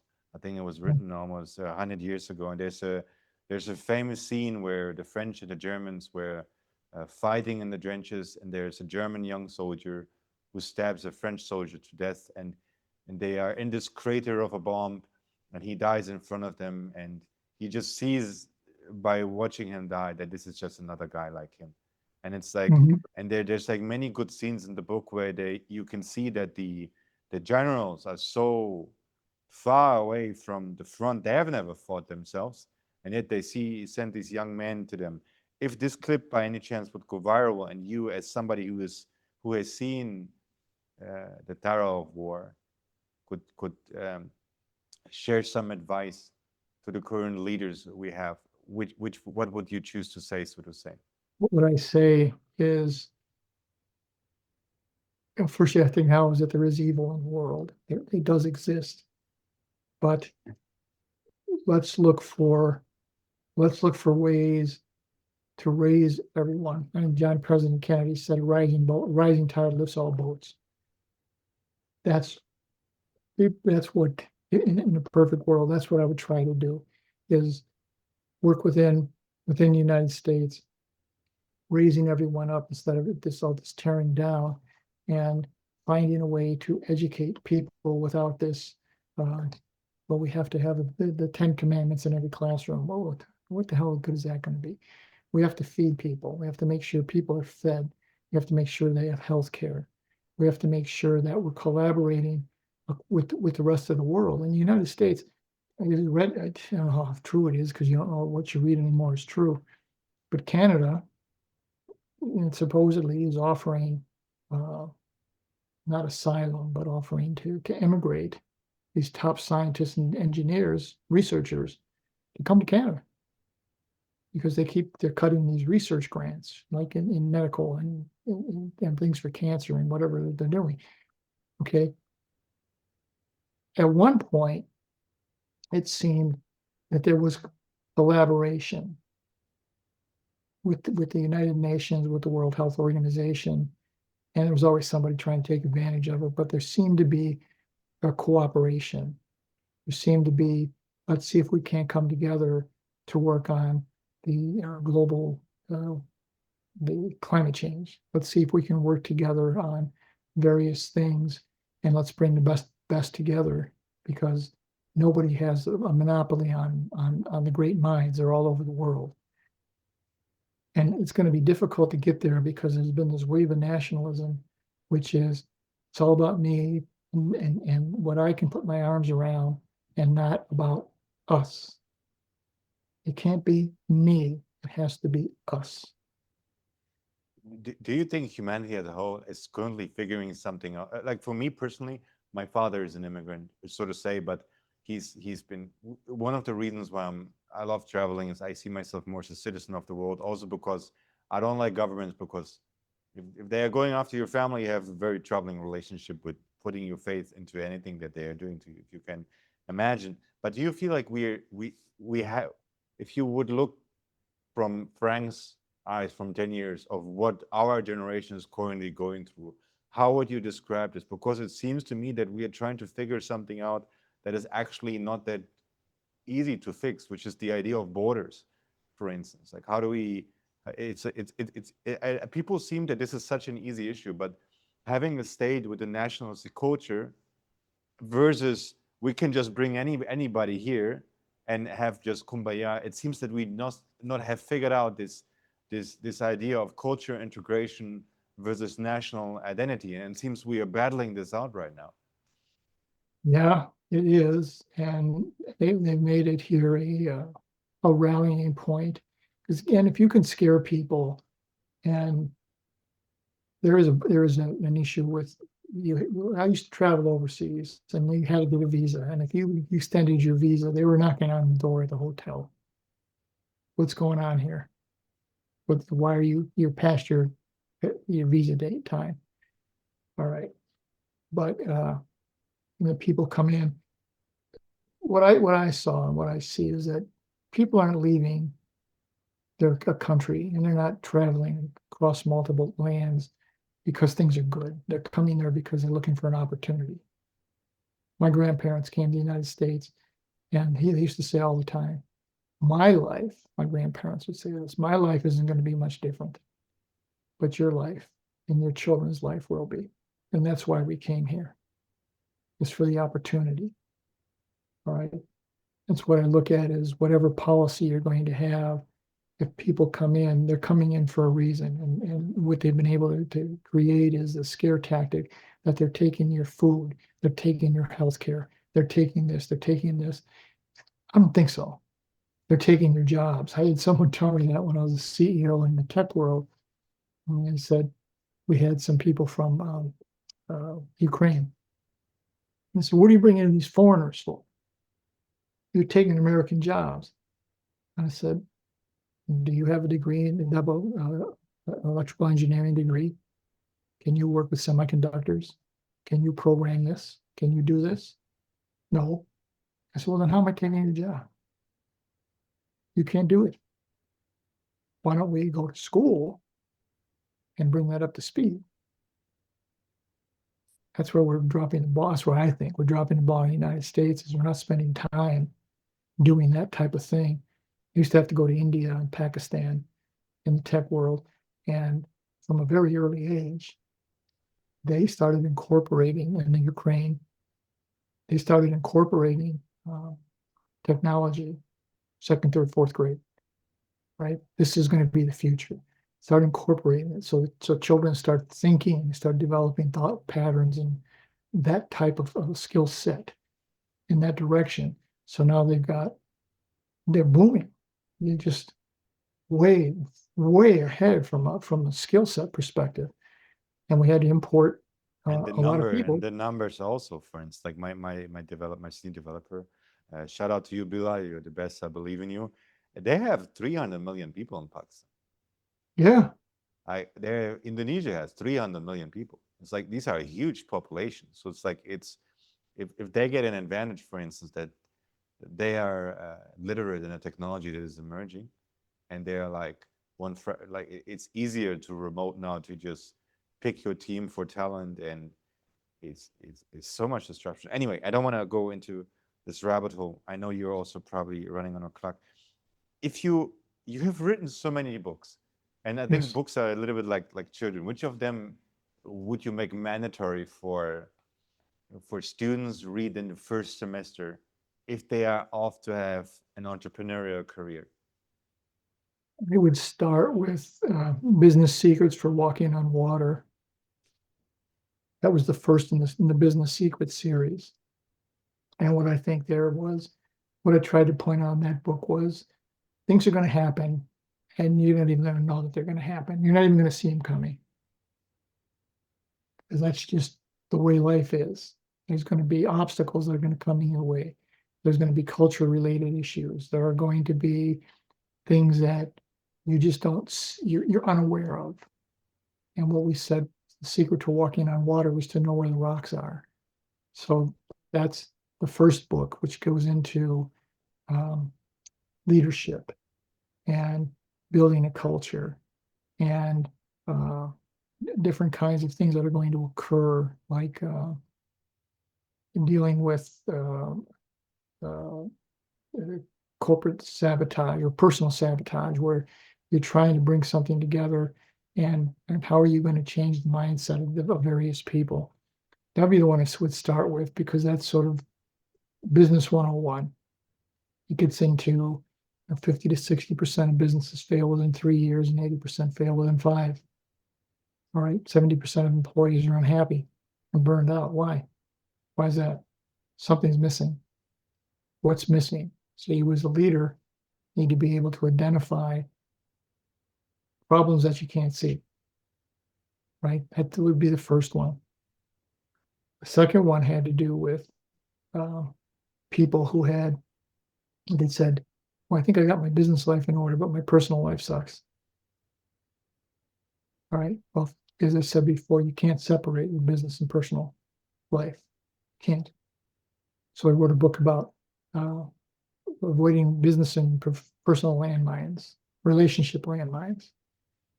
And the third one was getting unstuck, because everybody gets stuck at some point. It's inevitable, but staying stuck is a choice. And the fourth book in the series we wrote with veterans, Business Secrets from the Battlefield to the Boardroom, which is about the transition from military people as they're going into the back into the civilian world. And I think of the four, if anybody was going to read just one, the Business Secrets for Walking on Water would be first.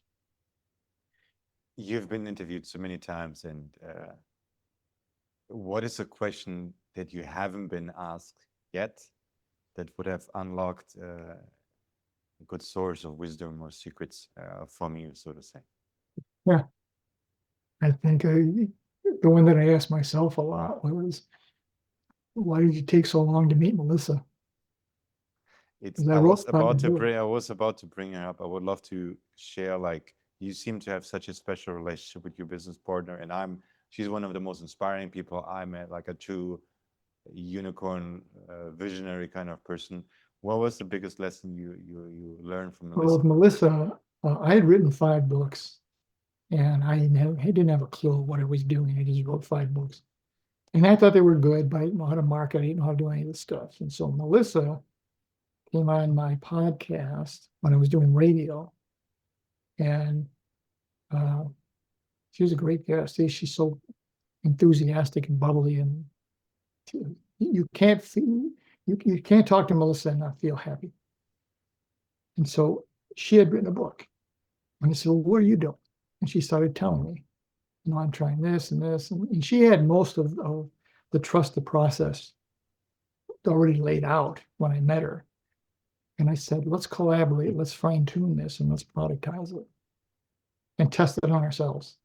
So we did it on our next books and see how it worked. And they all went to number 1. we said, okay, we might have something here. So now let's For start. people who don't know, like Frank you've written 5 best-selling books and 3 award-winning ones, and Melissa's also a best-selling author. So it's like every time you guys come into the Zoom, I feel some of my inferiority complex coming up a little bit Yeah. more just because you like Jesus Christ. So it's like if you what if you could number down to 3 rules or something? Well, how do you write a bestseller?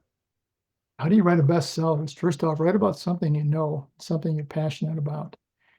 And I can't give you structure because I don't have structure. And I don't think Melissa has structure. We go with streams of consciousness. Thought comes in, write it down, write it down, write it down. Then go back and look and see how you can formulate it into something that makes sense. That's getting the book done. If you have trouble, we have ghostwriters who can help. Then where authors fall on their sword, Daniel, is they think writing the book is that's it. Look, I did it. Yay. That's the end. No, that's the beginning. Launching a book is the beginning because 11,000 books come out every day in the United States. 11,000. All right. Why are you any different? Who cares? You wrote a book. Who cares? How are you going to market and promote it? And that's where Melissa had a lot of that laid out. And then we started moving forward with our Trust the Process program where we create the campaign, we create the content, we send it to the author. We just tell the author, if you can cut and paste, you can do this. And it's a 90-day campaign. And the first question is, are you willing to be coached? Are you willing to follow a plan? And if we get a sense that you don't, then we don't want to do business with that individual. All right. Because it's a matter of, and what one person told me, well, Frank, I'm in marketing. And I said, yeah, but you're not marketing books. A world of difference between marketing cereal and marketing a book. Big difference. All right. First off, our program's in 3 phases. Okay. The first phase is the pre-launch, which is who are you, author, and why should anybody care? So we build up who's the author, what are they about, what are your credentials, what's your background. And then we go into the launch. Okay, now you know who the author is. This is what that book is we've been telling you about. This is why you want to go get it. On this day, you need to go get that book. And everything ramps up to the launch day. We create the content, we send it to the author and say, on this day at this time, post this. Now, if you want to tune it a little bit, fine, but don't distract from the flow because each post builds upon the next one. All right. Then we have launch. The launch is everything gears to launch day. That's the magic. I want everybody to buy the book on the launch day because that's your best chance of being number one. So if you write a book and you say, oh, okay, I'll market it now after the fact, after it's out, you already lost because you want to wait a week. In a week, 77,000 more books have been released, 11,000 a day for 7 days. Now what? Now you're a salmon swimming upstream again. So our whole approach is let's get out ahead of the curve. The best example I can give you, Daniel, I did a talk at the Veterans Military Influencers Conference in Las Vegas about a year or so ago. And I was talking about this trust the process in the book marketing model. And there are people from the Navy that were there, and the Navy, United States Navy. And they were involved with the production side for the Navy for the second Top Gun movie, the second one. And so I asked the question, how far in advance did you start promoting the second Top Gun movie? And they said 7.5 months. I said 7.5 months before it was released, you started promoting the movie. Everybody saw the first one. Everybody knows the second one's coming. Everybody knows Tom Cruise, and yet you spent 7.5 months in advance. And he said we wanted it to be top of mind. And I said, that's exactly right. Because how many times do you see a Coca-Cola or a McDonald's or an insurance commercial, at least here in the United States, on TV? Constantly, constantly, constantly. Because you have to get top of mind. You have to get ingrained in them. And we've had authors tell us, well, gee, Frank, if we put a post up 3 times a week, and then as we get closer to launch day, you want 4 days a week, are we gonna just irritate people and get annoyed? And I said, well, if they're getting annoyed, then they're not the right market for you. But again, how many times do you see a commercial for Coke or McDonald's or insurance or cars? 14, 15, 16 times a day. All right. And these people are making billions of dollars, but they're still spending millions of dollars to make sure that the word is getting out there. And if you don't differentiate yourself as an author, we call it the book graveyard. You're going to end up in the book graveyard, buried under 11,000 books. And that was the big difference, was meeting Melissa, because she had a lot of it laid out already. And then what we do extremely well, Daniel, is she is so creative, as you know, and I'm not. And I'm more It's funny because you look like more like a with your mustache, and you look like and Melissa's like with her red hair. She's like it's a very good match. It's a very good symbiosis in a way. It's like I always yeah. enjoy talking to both of you, and it's the book graveyard. So one of the things I find very interesting is like I myself have many books in the book graveyard, like many books, and I've written them with such passion and enthusiasm, and they were so important to me, but I stopped the moment I launched them. Yep. What I did, it was writing more pretty much, but it was like now as a founder and CEO, I know like you don't launch a product and then build another product. It's like it feels to me like making a baby, and instead of raising it, going on and make another baby, where it's like Yes. you're missing like half of the chain, so to say. How it's very interesting because authors are non-technical people. How do you um, talk with these persons to even get them Melissa, to open? Melissa uses that very example. It takes 9 months to make a baby, but prior to those 9 months, what were you doing? You're buying a crib, you're buying formula, you're buying diapers, you're buying blankets, you're buying clothes. Why are you doing it? The baby's not even here yet. You do it in advance. That's what marketing promotion is all about with a book. You do it in advance before it comes out, because now you're building. Who is this? Oh, this is something. This guy keeps putting this up. What's this about? Maybe I should look at this. And we give instructions. There's a social media campaign, there's an email campaign, there's a live video campaign, there's a news article campaign that we can put together for authors to get the word out beforehand. Because if the book comes out and it's the first time somebody's heard about your book is on launch day, you're dead. You're going to be in the graveyard. You're dead. It's over. So it's all that anticipatory beforehand. And when we first started doing this, we just said in June, May, they're talking about the Christmas blockbuster movies that are coming out, right? It's 6 months away, but they want you to know, hey, this is coming. This is what's going to be on the horizon. This is where we're going to be going. That's what it's all about, is anticipation and consistency and continuity of the message. You got to be consistent, regular, put it out there all the time, and be consistent in continuity. You have to follow through. You have to follow through. I just was a group, CELCIUM, I can't remember how they pronounce their name. They just selected me to be the keynote speaker in West Africa on the 29th. I'm going to be virtual. I'm not going to go to West Africa. And they put together a promotion piece with one of the speakers and me, the keynote speaker, and another woman who's a speaker, and they put it out there. Well, I've already posted it probably 26 times. All right. It just came out last night. And so now we're going to be posting it more times. And they talked with me and they said, well, what would you suggest? I said, everybody involved in leadership should be putting this out there, putting it on LinkedIn, putting it on whatever areas, things that you use. If you have a podcast, talk about it on the podcast. If you have a Substack, put it on your Substack. Put it out there so people are aware. I said, basically, it's November 20. Is that right? November 20. This thing is on November 29th. This is 9 days. We should have been talking about this in October. Yeah, or September. I love the long-term thinking process and the responsibility behind it. And books are magic. And it's like, for me, for instance, we are engaged in rebuilding the Alexandrian library with AI particularly. And I'm amazed that some of the authors have written their book hundreds of years ago, and they're still being bought, these books, and being taken value of. So I'm like so interested that like when you potentially create an evergreen wisdom artifact, exactly. Did you just dismiss it the very moment you created it in a way? Okay, I would like to move to the last part of the interview to be respectful of your time because, Sure. or can I ask one question before? Because I think that's also interesting. Mhm. You've just opened up a new venture with your podcast and you're already crushing it with Mel Robbins, other people on top of it. How do you manage this transition to you and what's the story behind that?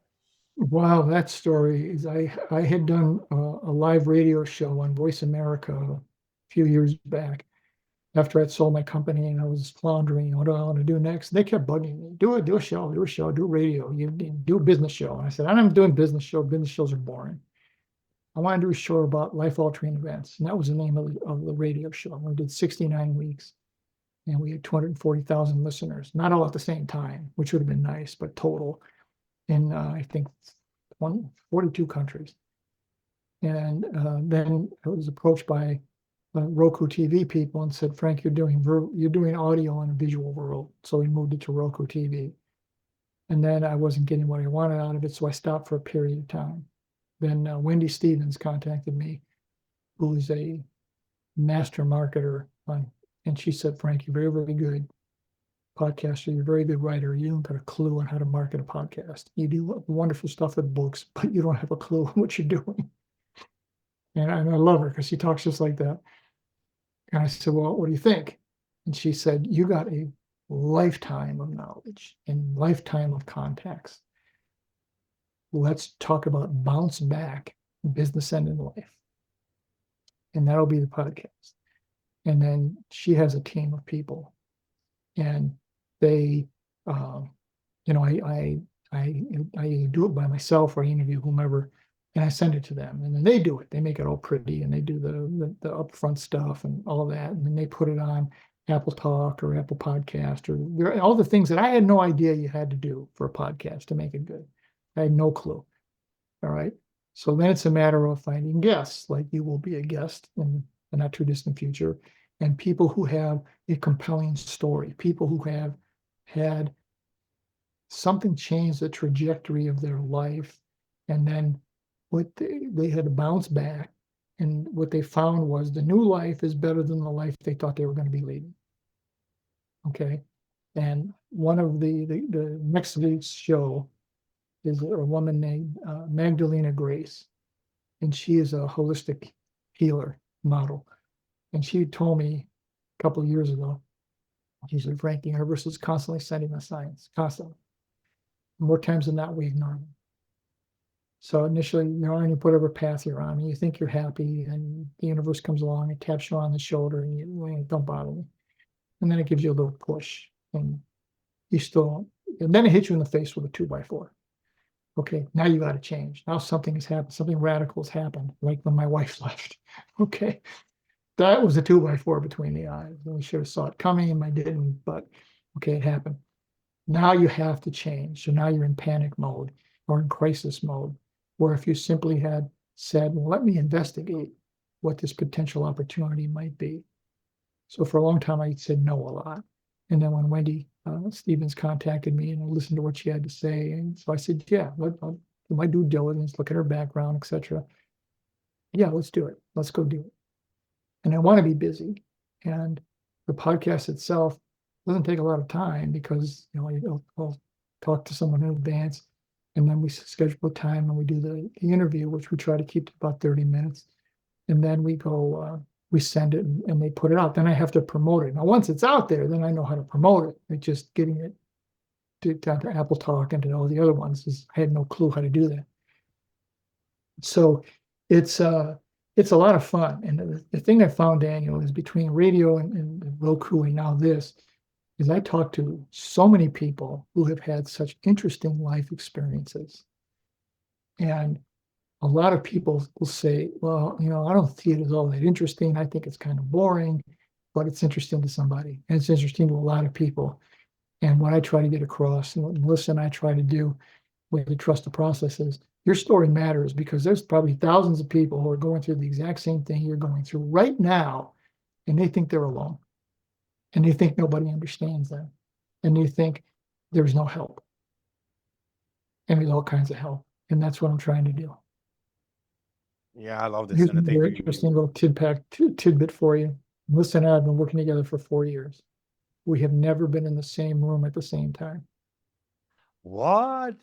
I thought you guys like meet all the time. Oh, okay. Then I was gonna instigate like a union. I'm gonna come to the United States and get you guys together. This is important. Yeah, So we meet a couple times a week on Zoom or on the phone. She's in DC, I'm in California or Arizona. Uh, at one point, it looked like we were both going to give a talk in North Carolina, but that didn't work out.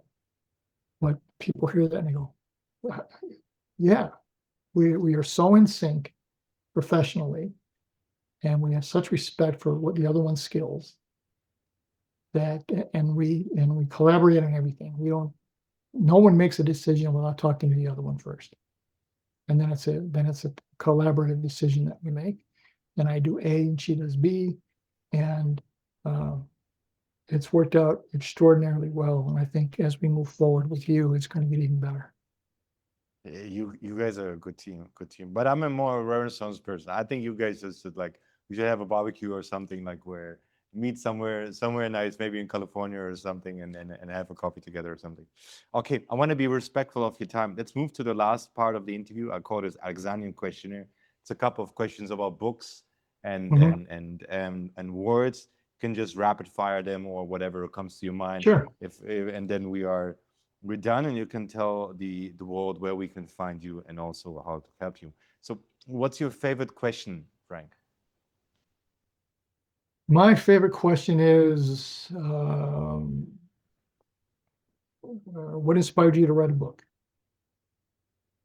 Your favorite word?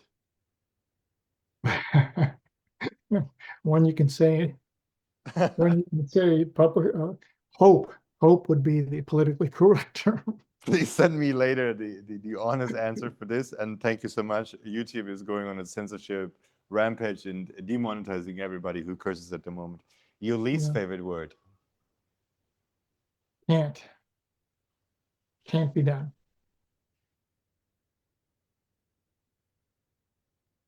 5 books every reader should read.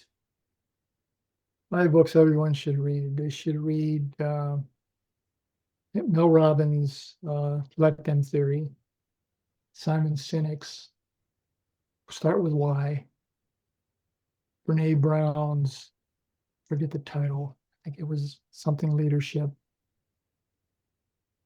Kimberly Davis's book, Brave Leadership, and all my books. That's the spirit. A quote you are trying to live by. Quote that I'm trying to live by. Wow. The thing I say a lot is the secret to walking on water is to know where the rocks are. I like that.